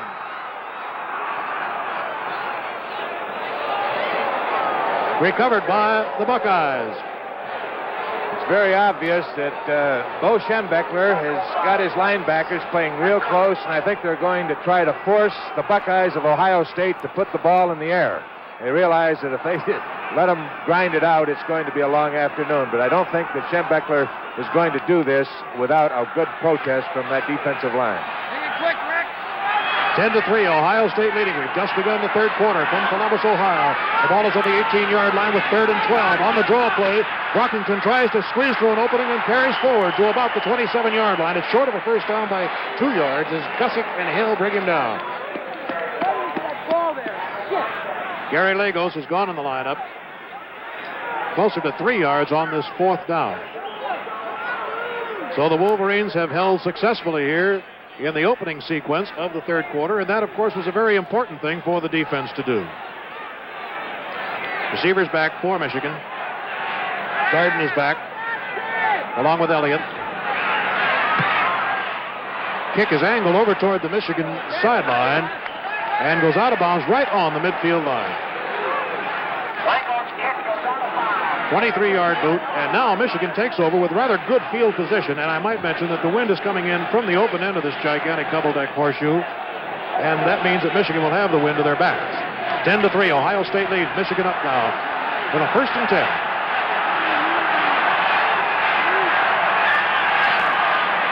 Taylor makes the move.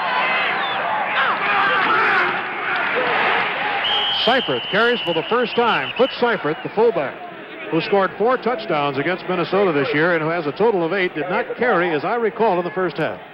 That's right. They were using Taylor mostly at the running back position, and this is the first time that I can recall that the fullback has carried the ball. And apparently Bo Schembechler has decided to change strategy. You probably run him and also throw. 2nd down and 6. The ball is on the 46-yard line in Ohio State territory. Moorhead keeps, makes the duck inside the hole, and gets a couple. Good pursuit by Ohio State as Mark DeBevick, number 83, was the one who chased him across. And Stillwagon was the last man up.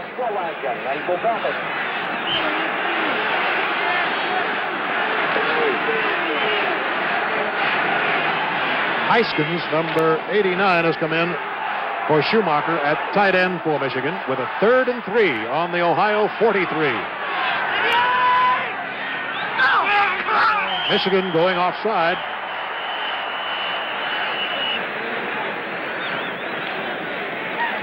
I don't believe that this is lack of poise on the part of Michigan. I think it's a question of both Ohio State and Michigan have had trouble hearing above the enthusiasm and noise of 87,000 people, the largest crowd they've ever had in this stadium.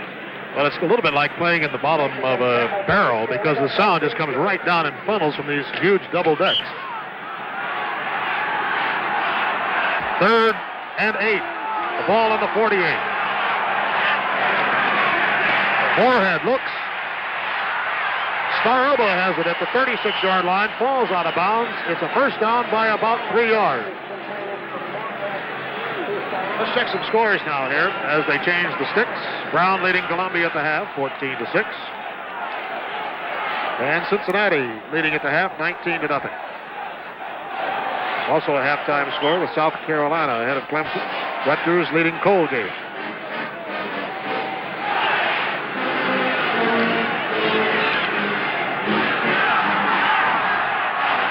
First and 10. The ball on the 36-yard line. Michigan in possession, but trailing 10-3. Here's Dowdy. Tries to get through. He's clipped from behind. Chad Williams, sophomore from Portsmouth, Ohio, just seeped through on the pursuit. Got him before he could make the move through the hole. We also saw number 32, Jack Tatum, who was just chosen All-American on a selection that came out today.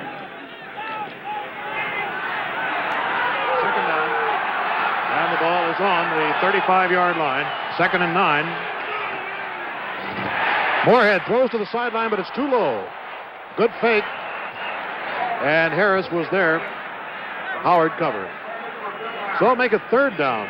9 yards to go, and the Wolverines now again have a big play. In case you're just joining us, Ohio State jumped right off to a 3-0 lead. Then Michigan tied it on the first play of the 2nd quarter, 3-3.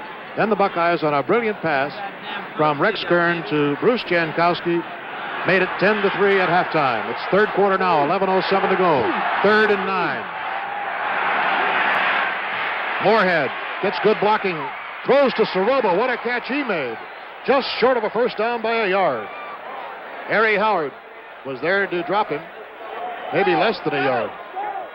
Watch this catch as we isolate on him. Stroba made a beautiful catch here. He went, faked on the hook, and it was a beautiful pass by Moorhead. In fact, Moorhead made this by rolling out, and they had to watch the threat of a run going around right end. About 6 inches to go for the 1st down, and now the Wolverines have a decision to make, Eddie. They do, and it's very apparent what Bo Schembechler said during halftime. I'm sure he revised his strategy, and the Wolverines have come out throwing, and they're throwing strong.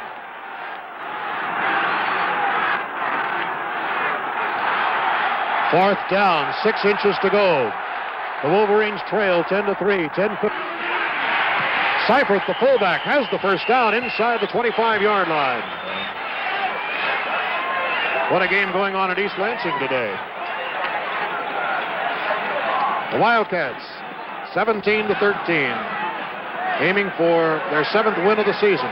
It's been their best season in a number of years, and Penn State leading Pittsburgh at the half. Now, 1st and 10 for Michigan. The ball on the 24-yard line of Ohio State.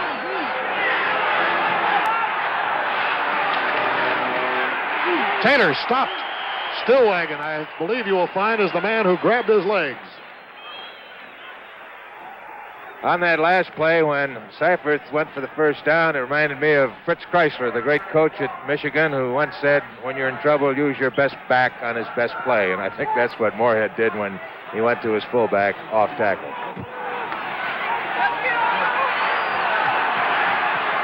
Second down and 10. Looking pass to Dowdy. On the 15, he's down. Tim Anderson making the stop a yard short of the first down.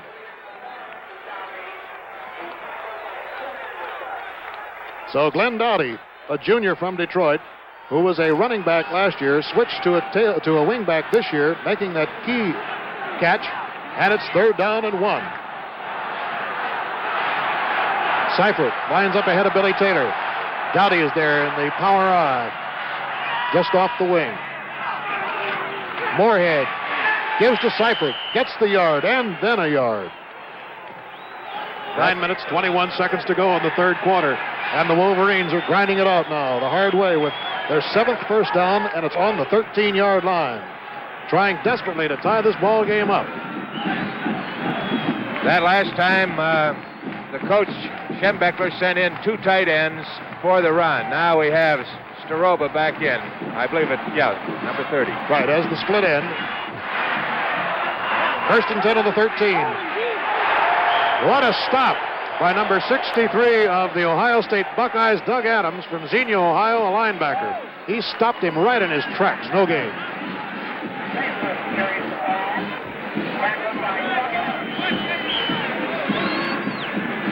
Second down, 10.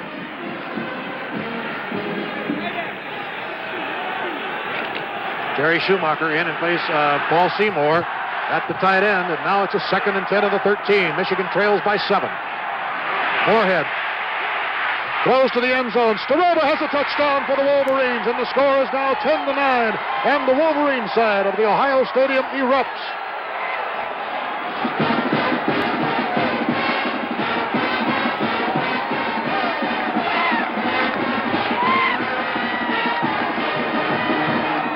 There's Staroba, it's split end, who goes down, cuts to the sideline, and the perfect pass is there. But let me say this, the ones that made that go were Dowdy and Seifert that blocked the end, enabling Moorhead to get the ball away.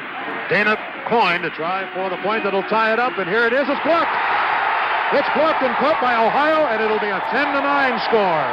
First time that Michigan has had a blocked extra point, and let's catch the man who did it. Maybe we can see it on the replay.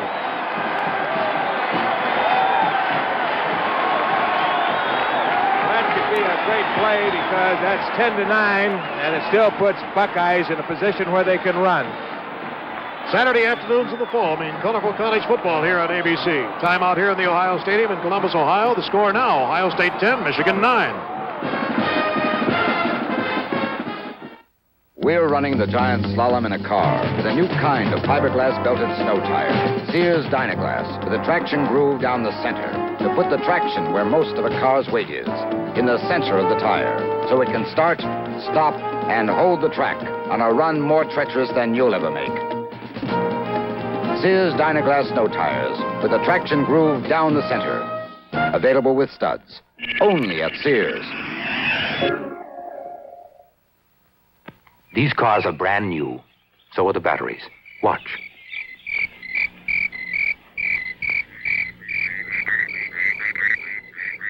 After 4.5 hours of steady drain, only one battery can start a car. The Sears Die Hard outlasts the new car batteries. The Die Hard starts your car when most batteries won't. Sold only at Sears.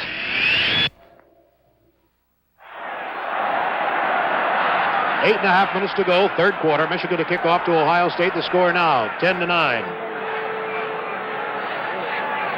And it was Howard who blocked that try for point, we think. We're going to take a look at it right after this kickoff.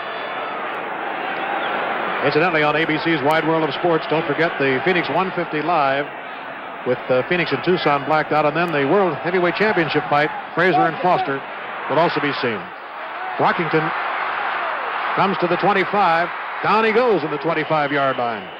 Let's take a look at that trifle point that was blocked.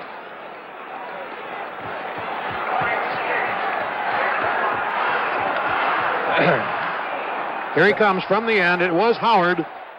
It was Howard, and also that's poetic justice because I believe Howard was the one that let Staroba score. Right, he was the halfback who was beaten on the touchdown, and he came back to block the point.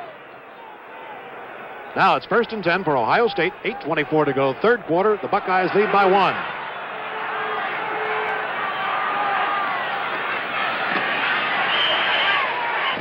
I think you can hear the pads slamming down there. This has been really a very, very physical game. Well, whenever you get two clubs keyed up, I think you're going to get the physical contact that we've seen today. And apparently, Bo Schembechler is keeping his defense tight. They're going to force Ohio State into the air if they possibly can. That was Hayden going in for Galvos as the left halfback. 2nd down and 8. Handoff, good hole. Hayden gets up to the 32-yard line before he's dropped by Phil Seymour of Michigan.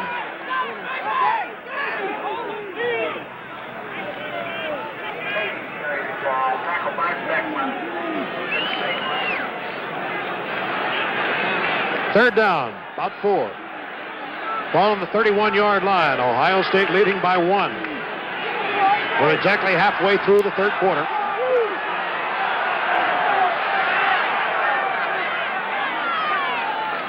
Kern back, fakes the short pass. Gusick slams into the interference, and the defensive end, Mike Keller, or rather Phil Seymour, breaking in to pull him back for a 6-yard loss. And Kern comes out with a 4th down. Gary Lagos in to do the punting. And the punting game has been the weakness. This has been the Achilles heel of the Buckeyes of Ohio State. And this is the one that has to come out to get them out of the hole. 4th down and 10. Good protection on the punt. It's a high floater coming up across midfield, taken by Darden at the 49-yard line on the fair catch. And it's time out here in the Ohio Stadium in Columbus, Ohio. The score, Ohio State 10, Michigan 9.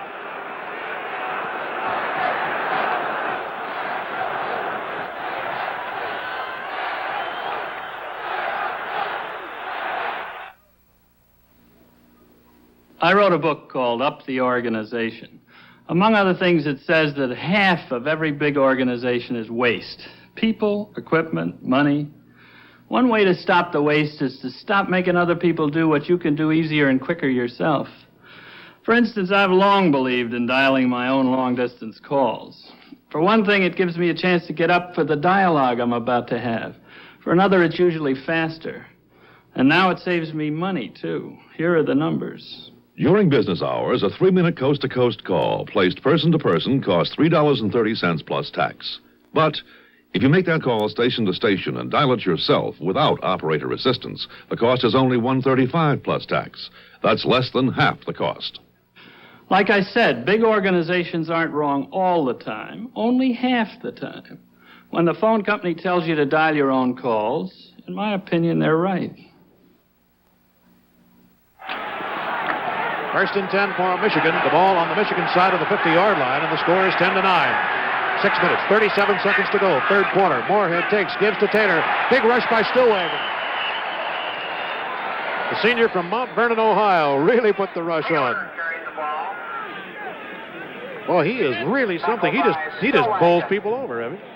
Well, this defense of Ohio State is something else, and when you got Jack Tatum as your corner linebacker, you're tough against the run. I think Michigan will probably put that ball in the air again, which was so successful in their last drive. 2nd down and 10. Moorhead slips the ball off to Taylor. He's snagged at midfield and just does fall into Ohio territory as Doug Adams and Stan White bring him down, and it'll be a 3rd down. And those are Buckeyes, by the way. Those little leaves, Buckeye leaves on the helmets. And those are given by the coaching staff to the Buckeye players who earned them. Other scores coming in. Nebraska, third ranked in the AP poll. Michigan was fourth, Ohio fifth this week. But in UPI, Ohio was fourth and Michigan fifth. Here's Moorhead. Too good a coverage, and he now lets it go. It's incomplete. There were 3 Buckeyes swarming around Staroba. And a senior quarterback with a lot of experience, Moorhead, wisely chose not to throw it at that moment. Well, Sensenbaugh has been a great defender against the pass, and he was right in there and got his hand on that ball. So the Buckeyes have stopped Michigan with 1 yard and 3 downs, and it's Staroba back to do some punting. He's been a busy boy this afternoon. Anderson, the deep man. End-over-end kick, sailing down to Anderson at the 10. Still on his feet at the 15. Down at the 17-yard line. Reggie McKenzie, number 65, making the stop. And again, leading the wave of Wolverines was Guy Murdoch, number 53. And there's Staroba, number 30, who has just scored the Michigan touchdown. But if you saw it, the try for point was blocked, and that's the reason we have a 10-9 game. 5 minutes, 18 seconds to go, third quarter. Kern, number 10, has played all the way as the quarterback today for Ohio State. Hayden on the cutback, gets to the 23.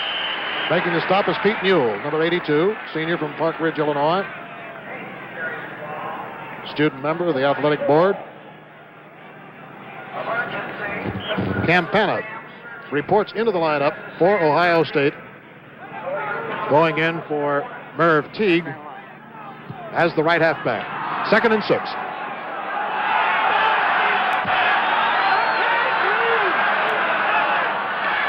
On the draw play, a big hole opens, and then it closes quickly. Brockington blasts through, and Beckman stops him short of a first down.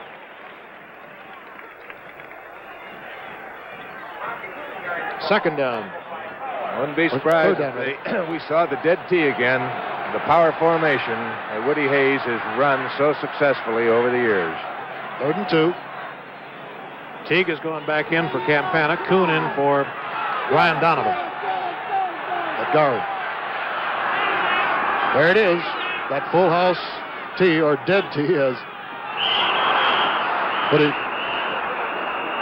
Well, I saw somebody jump on the Michigan side, but it's going to be Ohio State because, as Evie mentioned earlier, the defense can do all the jumping it wants to, but the offense can't move. Newell and Henry Hill combining here, and that was a rather large penalty. Instead of 3rd and 2, it's 3rd and 7. 2 years ago, that would have been legal, but they changed it now. If you have your hand on the ground as an interior lineman, you cannot move, and that time the left tackle did pull up, and that's an infraction. Ohio State went off to a 3-0 lead. Michigan tied it 3-3. Then it was Ohio 10-3. Now it's 10-9. 3rd and 7. Kern looks and throws deep to the sidelines. Incomplete. And Bruce Elliott was right with Bruce Jankowski that time. That must be the loneliest feeling in the world, to have an outstanding receiver coming down the field. There's Henry Hill, the fine middle guard of Michigan, and if he is out of the ball game, this is going to be a great loss because he's one of the fine guards that I've seen this year. And he goes limping off. Craig Ellis, number 68, quickly comes in to replace him. 4th down. And a kick comes to Bruce Elliott at the 48-yard line. We've seen a lot of punting here today, but I remember 20 years ago today in a blinding blizzard when Chuck Ortman of Michigan punted 28 times for a new record. That stands as a record. Each week throughout the fall, watch ABC for college football. And with timeout, the score is Ohio State 10, Michigan 9. The gift of love is gentle for the children at their play. Each precious fleeting moment speaks their name. And the perfect joy of caring almost takes your breath away. The gift of love The yesterdays flow deep inside like rings around your heart, and the memory makes you treasure more their gift of love today. You love someone, you want to protect them. That's love. That's life insurance. Lincoln National Life Insurance. The gift of love. And the gift of love.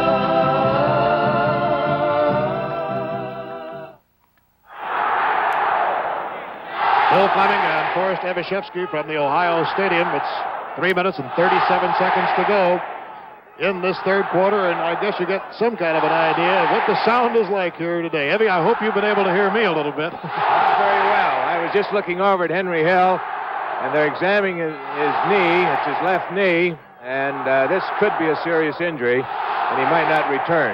He was running up and down the sideline, but then it collapsed. First and 10 on the 48.5-yard line. Michigan trails by a point. Billy Taylor gets a scant yard as Stillwagon again is ever present, covering lots of ground from the middle guard position. The end of the third quarter, LSU and Notre Dame, no score. LSU has not had a touchdown scored on it on the ground in 10 consecutive games. It's a great defensive unit. Here's what Moorhead has done today so far. And one of those passes was complete to Staroba for a touchdown. It's 2nd down and 8. Marker on the play. Pass is complete to... Oh, incomplete. I guess he did drop it. I believe Michigan's right tackle raised his hand. Probably would be an illegal procedure call against the Wolverines. Ohio State and Michigan represent the tradition that is the Big Ten. This is the 67th game in this long rivalry. And the young men who play for them today exemplify that which has been the lifeblood of the conference during its 75-year existence. That's correct. It is a procedure penalty against Michigan, and it makes it 2nd down and 13. And Staroba, who's been a dangerous receiver today for the Wolverines, reports in place of Harris. 2:56 to go, third quarter. Dowdy out to the left. This is senior quarterback Don Moorhead. No frills here. He just passes it incomplete to Paul Seymour, who tried to run with it before he caught it and to bring up a 3rd down and 13. Apparently, the Buckeyes have scouted Michigan very well, and Esko Sarkinen has been the scout, and they have not thrown to the tight end all year, very rarely, and I think they're going to give him a free foot.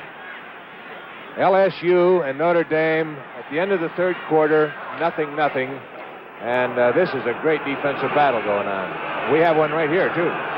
10-9 is the score. Ohio State leading Michigan. Taylor moves up as a setback.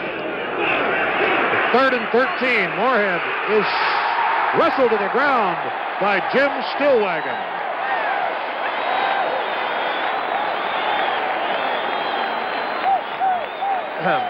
Here's Stillwagon, All-American guard, trying to get through the wall of Michigan blockers. Finally makes it and gets his hand around Don Moorhead, brings him down for a substantial loss. 4th down, kicking situation. 4th and 20. Anderson deep in the safety. 2:10 to go, third quarter. High kick coming down to Anderson. Takes it in the air at the 22. Jack Harpering, number 71, was the first man on the coverage, and it'll be 1st and 10 for Ohio State on the 27-yard line.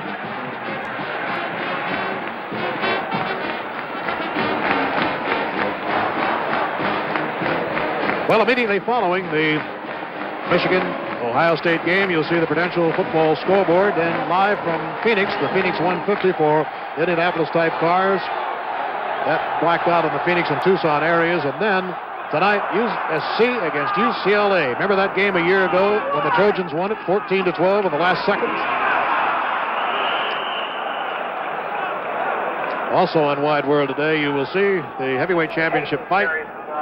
Joe Frazier winning impressively. And in addition to that, the scaling of heights in mountain climbing El Capitan.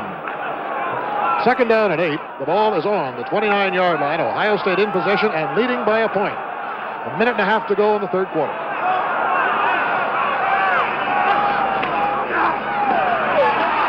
Hayden is hit, keeps on driving, and is brought down on the 33-yard line. Mike Taylor hit him first.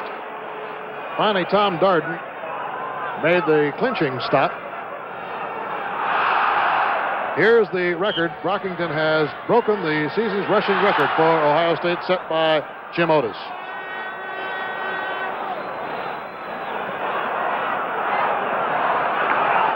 Third down. And 4 to go.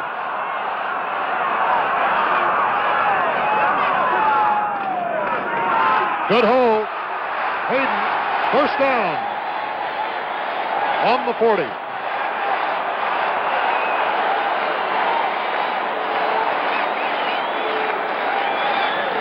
11 first downs for Ohio State. Michigan has 8. First and 10. 37 seconds to go. Ohio State leading 10-9.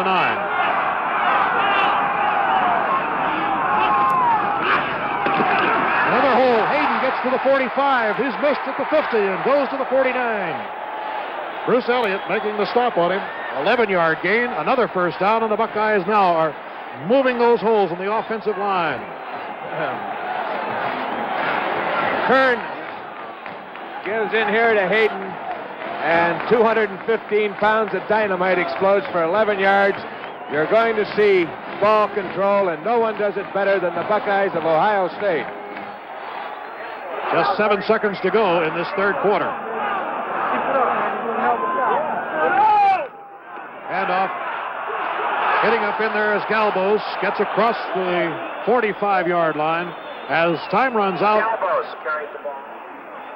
in this third quarter.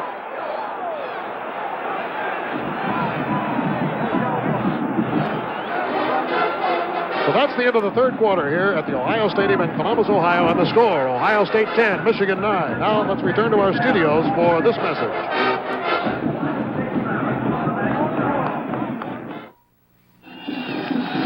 Winston tastes good like a cigarette should. You mean, ooh, as a cigarette should.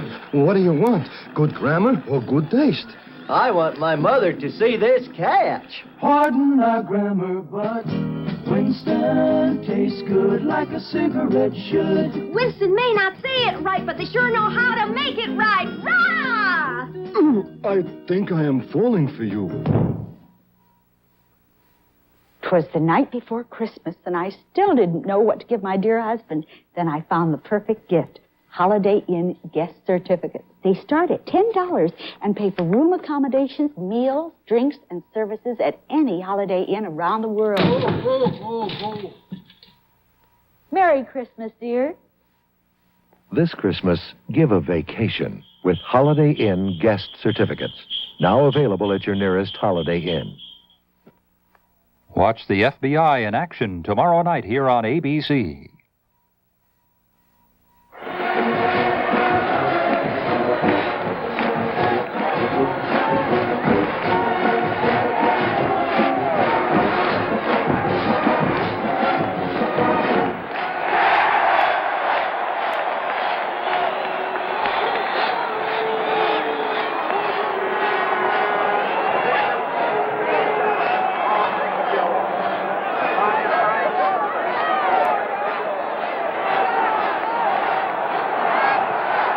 And now we're ready to go for the final 15 minutes of this game.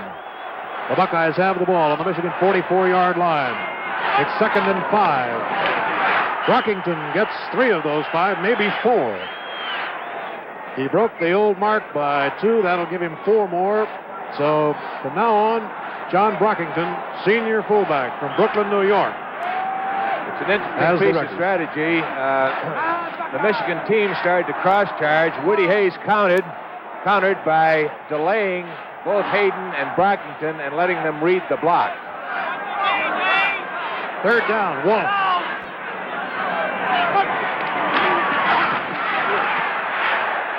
Brockington gets the first down at the 38-yard line. Seymour making the stop.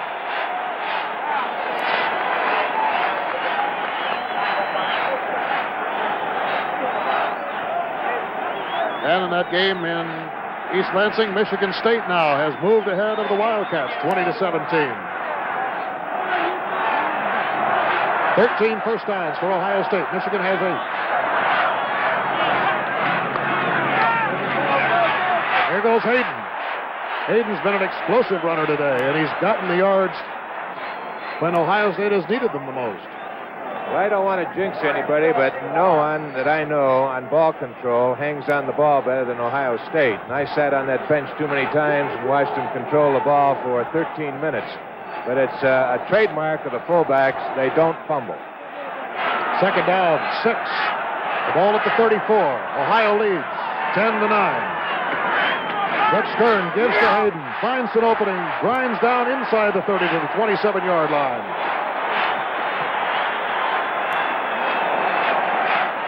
Close enough to, no, it is a first down. Thought it was going to be close enough to measure. And the Buckeyes on the move once again. There's Huff, the fine linebacker of Michigan. And he missed Hayden. He just broke an arm tackle and went for a first down. And the ball is on the 27-yard line now. Kern gives it off to Hayden, but this time he's snagged. Ed Moore, number 97. An Ohio boy from Youngstown, playing for Michigan. Galbos reports into the lineup for the Buckeyes. We have 12 minutes, 51 seconds to go in the fourth quarter, and Hayden comes out replaced by Galbos.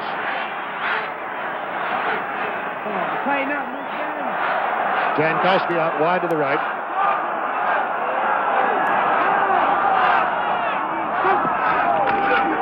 Second and 10.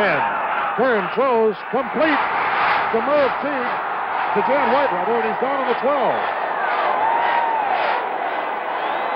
16 yards on the play, and it's a first down for the Buckeyes. Jan White named today to the NEA All-America team. Jan White is the tight end, and he makes a block on the tackle, slips out, and he's all alone. But what made that play go was the great running of Brockington and Hayden in previous plays.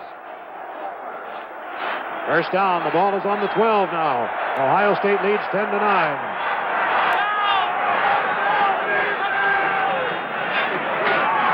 Galbos almost fumbled the handoff, but managed to hang on to it to the 9.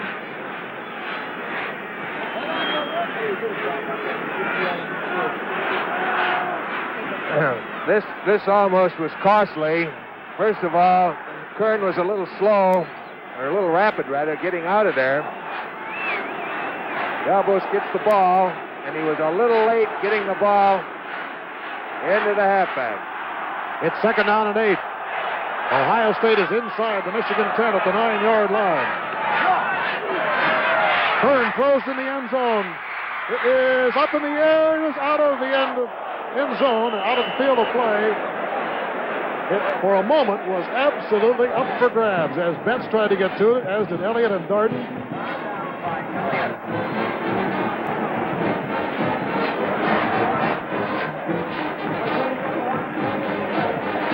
So it brings up a third down. There's Rex Kern looking over to Woody Hayes, trying to get some instructions. There's Hill going back out of the ball game. It's third down and 8. The ball is on the 9-yard line.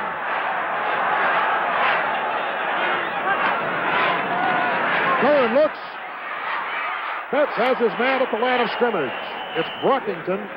And he went absolutely nowhere as Jim Betts made the stop. And here comes Schramm in to try to give Ohio State a 4-point lead.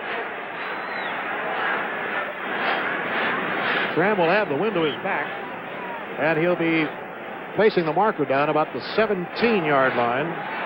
27-yard field goal attempt. He made one from 28 yards in the first quarter. It's good. A boy who never won a high school letter, who came to Ohio State as a walk-on, has given the Buckeyes a 13-9 lead, and he has 7 of those points. Timeout here at the Ohio Stadium in Columbus, Ohio, and the score now, Ohio State 13, Michigan 9. Last February, Chevrolet introduced a new Camaro, and it was a hit right from the start. For other car makers, that would have been good enough, but not for Chevrolet. We sent a research team out to Chevy dealerships to find out what people thought of the new Camaro and what could be improved. So, for 1971, we made the backrests higher on the bucket seats by building in the head restraints. You wanted more security, so we added a cushioned safety steering wheel. Everybody wanted cleaner air, so we made every Camaro engine, even the biggest, run efficiently and with less exhaust emission on the new no-lead or low-lead fuels. And all the things you liked, we didn't touch. And there are a lot of those. So the new Camaro isn't much different from what it was last February. You might say the new Camaro, America's most popular sporty car, is a smashing success and looking forward to a long, long run.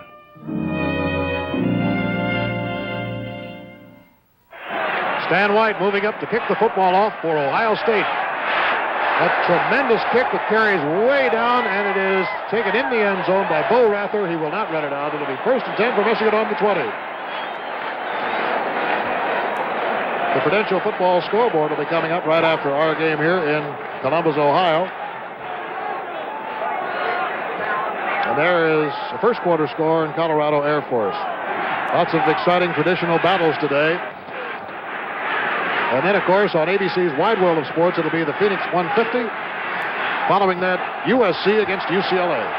Right now, a whale of a game between Michigan and Ohio State. It's 13-9, but the Wolverines now have to come back, being 4 down. They know that they have their work cut out for them. The Buckeye line has been very tough, led by one All-American, Jim Stillwagon, who, again, makes the stop. How many times we've said that this afternoon? He has really been a mountain of strength. Well, we've seen two of the best nose guards, the one playing on the center in the business, in Hill and Stillwagon. 10 minutes, 24 seconds to go. The Wolverines with a 2nd and 9 on their own 21. Moorhead can't get to it. What a move Stillwagon made. They had him double teamed. He spun away from that and still made the stop. I don't know how he got there. That was the same run that they scored on. Here's Stillwagon, 68. He gets rid of that center. He gets another block, but he still recovers that extra effort and gets to Moorhead, number 27. A great play by Stillwagon of Ohio State. A loss on the play of 3 yards. It's 3rd down and 12. 9:44 to go. Clock running. Ohio State leading 13-9. Moorhead, a good fake. Pumps. It's intercepted. Stan White gets to the 8-yard line. The Buckeyes go absolutely wild with joy. Look at these fans.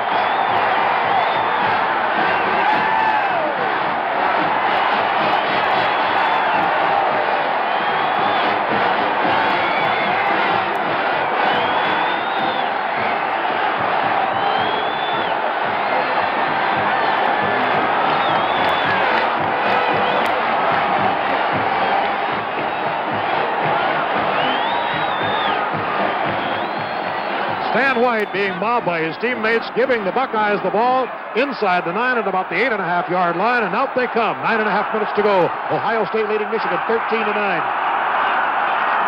1st and goal to go.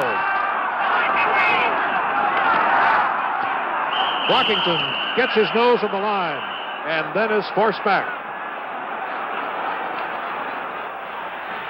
There's Moorhead. DeBevick was the one who put the heat on, and Stan White intercepted, took it down to the 9-yard line. A great defensive play by White, and also DeBevick, who made the great rush on Moorhead. Ohio State has not been beaten in this stadium since 1967, when Illinois did it. 17-13, and now the Buckeyes have a 4-point lead with 2nd and goal to go in the 8th. Rex Kern keeps, goes to the 4-yard line. Mike Taylor, number 33, and Frank Gussick, number 14, make the stop on Rex Kern, playing his final home game.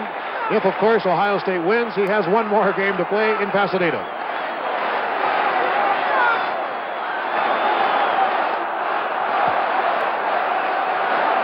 Third down and 4. 8 minutes, 29 seconds to go. Rex Kern, All-American quarterback from Lancaster, Ohio. Pitches it out. Touchdown all the way. And Leo Hayden almost runs out of the stadium. Michigan completely fooled. And what trickery Rex Kern had on that. Well, he held it right to the last second. Leo Hayden was all alone. Started out, makes a great fake to Brockington. Goes up to the corner. Darden comes up, and as he hits him, he flips it out. And, of course, Hayden was all alone. No one impeded his progress. In for a 4-yard score. It is now 19-9, and Fred Schramm is back to make it 20. It's good, and the Buckeyes now have taken an 11-point lead over their arch rivals from Michigan.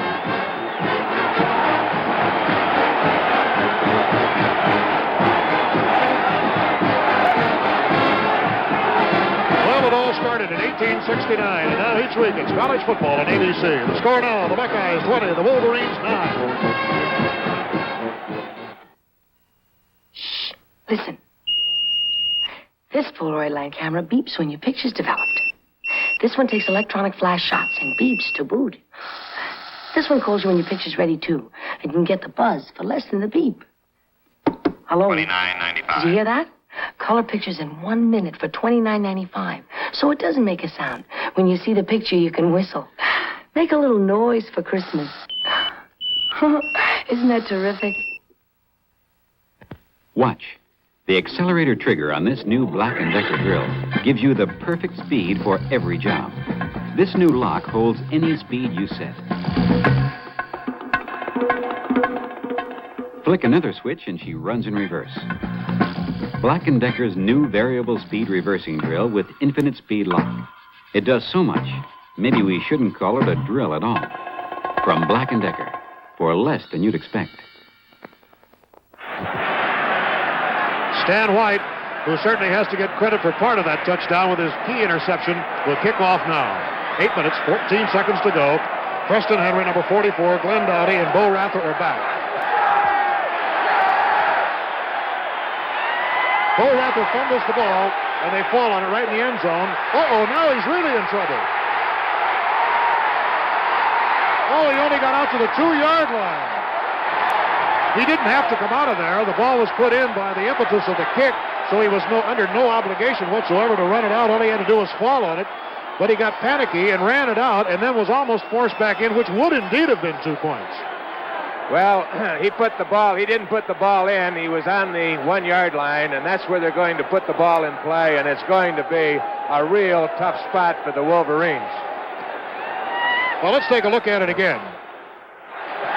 Here's the kickoff. It goes in the end zone. Henry gets it, picks it up. They fight over it, and there he's hit right on the 2-yard line. And there comes the student body of Ohio State after him. Bo got out to about the line of scrimmage before Tatum and Stillwagon climbed on him.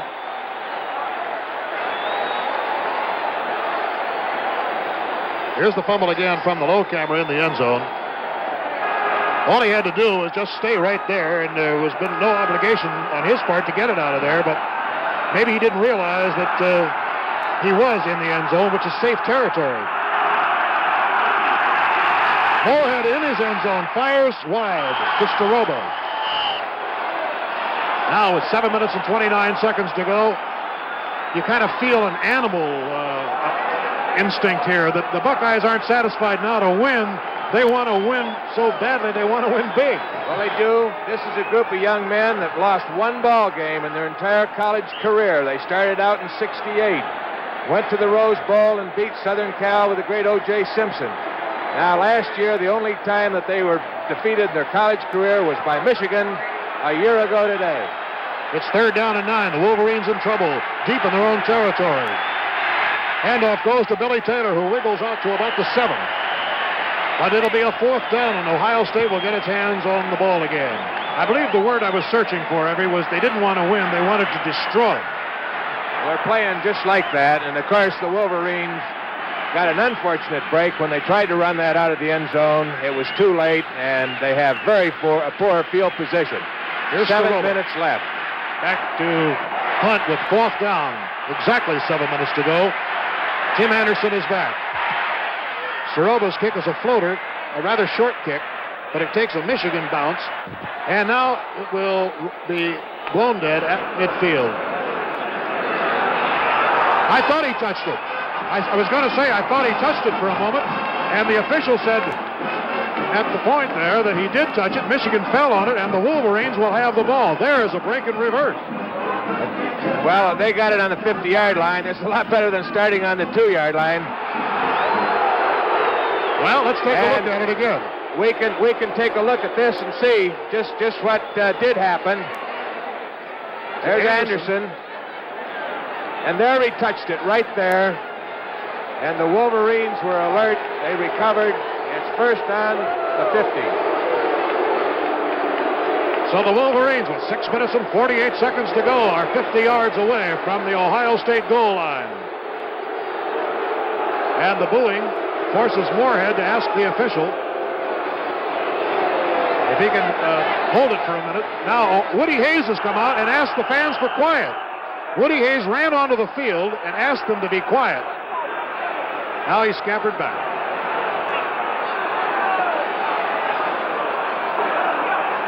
Hey, everybody stand back. First and 10.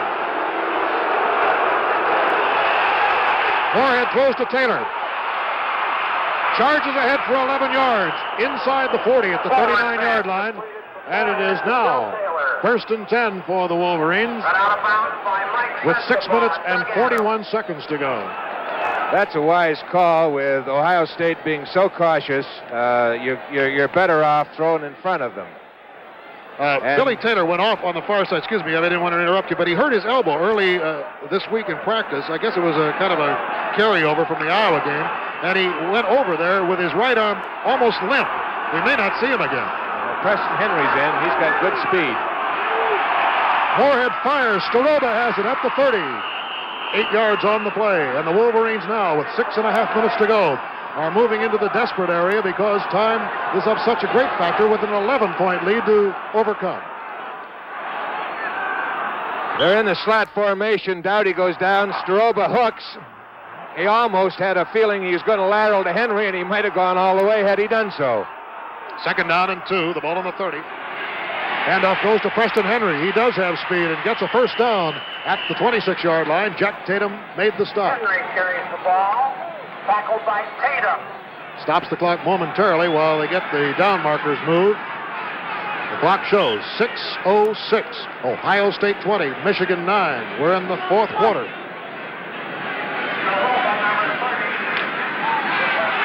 First down on the 26-yard line. Don Moorhead, who's gone all the way today in his final game at Michigan, as the quarterback.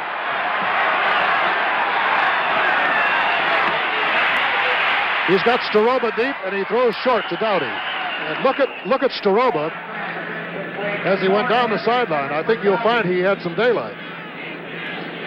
Well, that time the tight end was wide open, and Seymour might get it. There's Staroba. But, of course, he looked open, but that was after the quarterback had thrown the ball. 5 minutes, 42 seconds to go. A strange quiet has come over the stadium here, really, for a moment, as the Ohio fans are wondering. They're kind of pinching themselves, I think, hoping that clock will just move ahead. Here's a long one deep to Harris.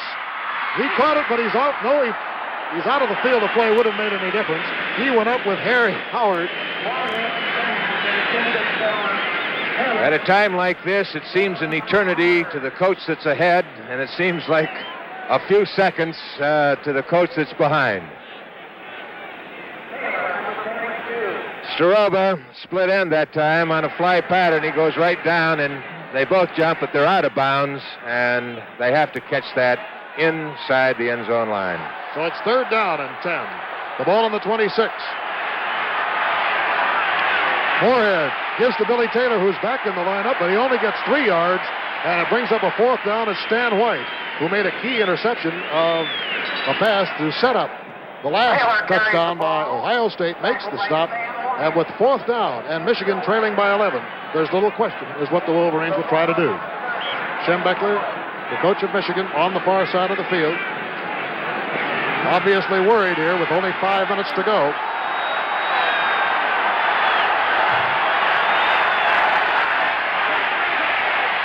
Fourth and 8. Doughty dropped the ball. He had a first down at the 12-yard line, and he couldn't hold on to it. And the Buckeyes take over with 4 minutes and 58 seconds to go. Well, this is tough. When you give the Buckeyes the ball when they're ahead, you can expect them to grind an offensive game out and try to consume as much time as possible. Timeout at the Ohio Stadium in Columbus, Ohio, and the score, Ohio State 20, Michigan 9.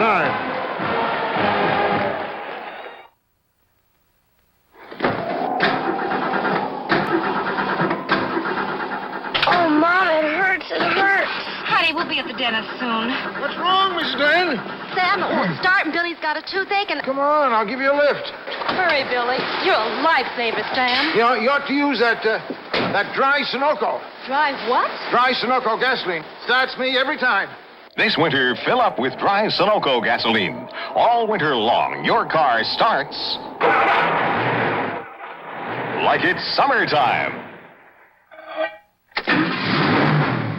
Looks like you got winter beat, Miss Glenn. Learned how from an expert.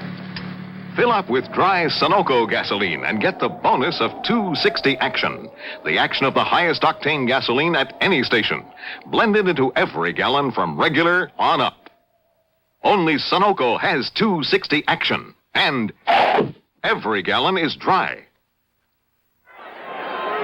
They've just announced that the official attendance today, 87,331, a new official record. Although there are many old-timers who believe that in 1926, about 90,000 fans stormed the gates and got in and saw the game. It's a lot of humanity. 1st and 10. This is Leo Hayden going out to the 28-yard line. I hate to repeat myself about the ground control, but I don't know of very few teams in the history of football that can go so long without a penalty or a fumble. And this has been the trademark of Ohio State. They can march 80 yards down the field and never make a mistake. 4.5 minutes to go. It's 2nd down and 6. Rockington hit head on. And the collision at the 28-yard line is with Marty Huff. And number 82 is Pete Newell.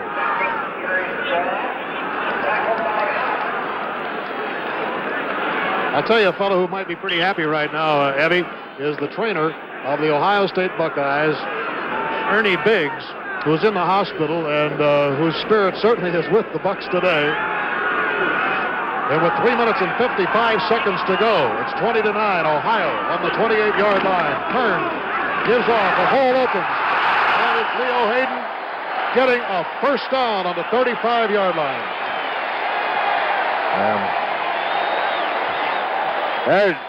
There's Huff, the linebacker.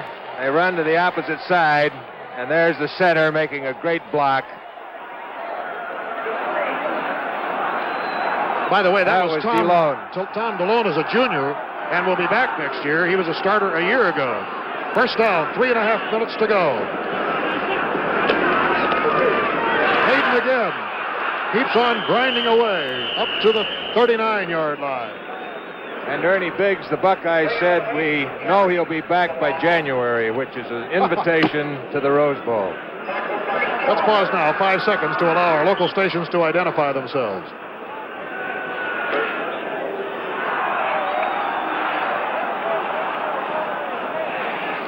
You can really sense the excitement here as we move into the final 3 minutes. 2 minutes and 56 seconds to go. The Buckeyes didn't want to go to the Rose Bowl, even if they were voted in it, as a team anyway, unless they won today. Leo Hayden gets to the 44, and I believe that was the same feeling that Michigan had last year. They wanted to go, but they wanted to go with a victory. That's right. With a no-repeat rule in the Big Ten, you can't go 2 years in a row, and no one wants to go when they're second choice, and Michigan went as the champion last year. It looks very much like Ohio State will go as the Big Ten champions this year. They lead by 11 points, 20 for Ohio, 9 for Michigan. Third down and only a yard to go. Another first down as Brockington slams it to the 47-yard line. Jim Betts made the stop, but now we've moved in to a 2:09 on the clock.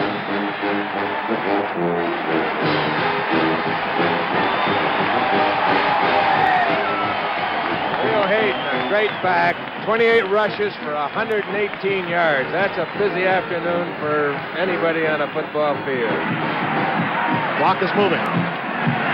First down on the 47, and we can hardly hear now as the Buckeye battle cry is being played. Galbos gets into the open at the 40. He's being chased. Goes to the 22-yard line, down to the 20. Bruce Elliott on the back of Richard Galbos, a young sophomore playing in there today. In place of Hayden, goes 33 yards, and the Buckeyes are to the 21. Well, Galbos is a man determined right now, as all the Buckeyes are. He's hit 2 or 3 times. There he broke a tackle. And as I said, I've never seen harder running backs than I've seen from the Buckeyes today. And Ohio State now calls timeout. A moment ago, they were very happy to keep this ball on the ground, keep it moving, not giving Michigan a shot. But I guarantee you right now, all they're thinking about is putting more points on that scoreboard. Ohio State and Michigan represent the tradition that is the Big Ten. This is the 67th game in this long rivalry. And the young men who play for them exemplify that which is the lifeblood of this conference. And if you've been watching regularly on College Football 1970, the weekly NCAA highlight show, you've seen 52 different teams in action so far this year.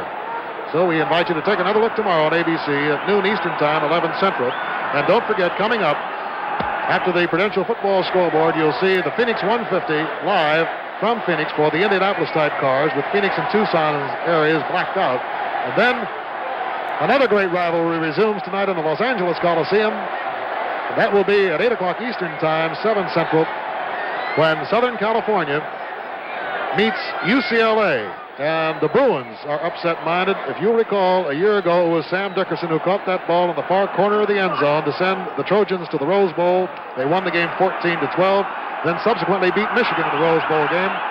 Ohio State will be going this year and will be playing Stanford.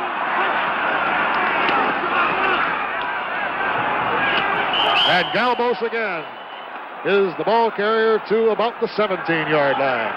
He doesn't want to be stopped, and before this is over, I want to say that Don Canham, the fine athletic director at the University of Michigan, and Ed Weaver, along with Dick Larkin at Ohio State, have been most cooperative in putting this great game on. Second down. Handoff goes to Brockington, who grinds it out to about the 15-yard line. Mike Keller and Mike Taylor making the stop. We're into the last minute. And now the fans, sensing it, are moving down toward the track that rings this gigantic double-deck horseshoe.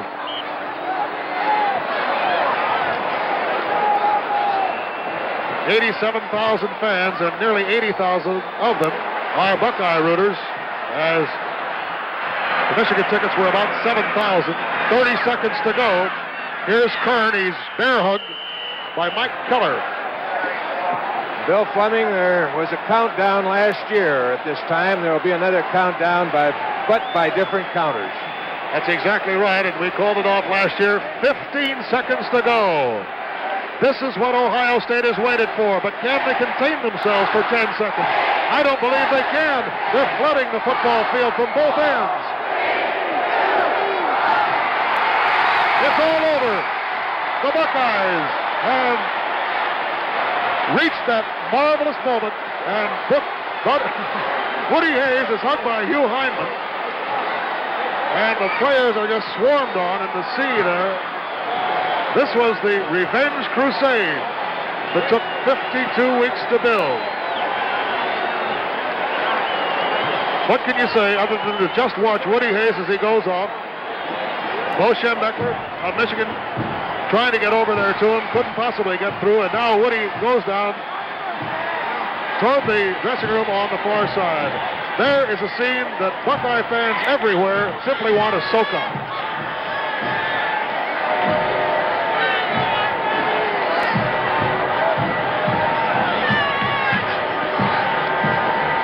he goes with his hat off as he had a year ago in Ann Arbor, but this time he goes triumphantly to the Ohio State dressing room. The Buckeyes beat Michigan 20-9.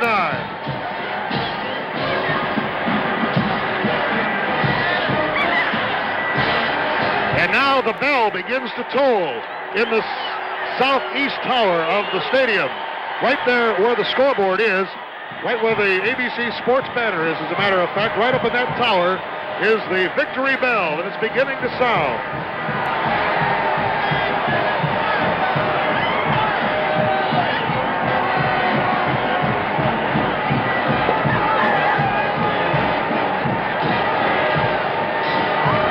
Well, these goalposts cost $2,000 apiece, but I believe right now that the athletic department at Ohio State University is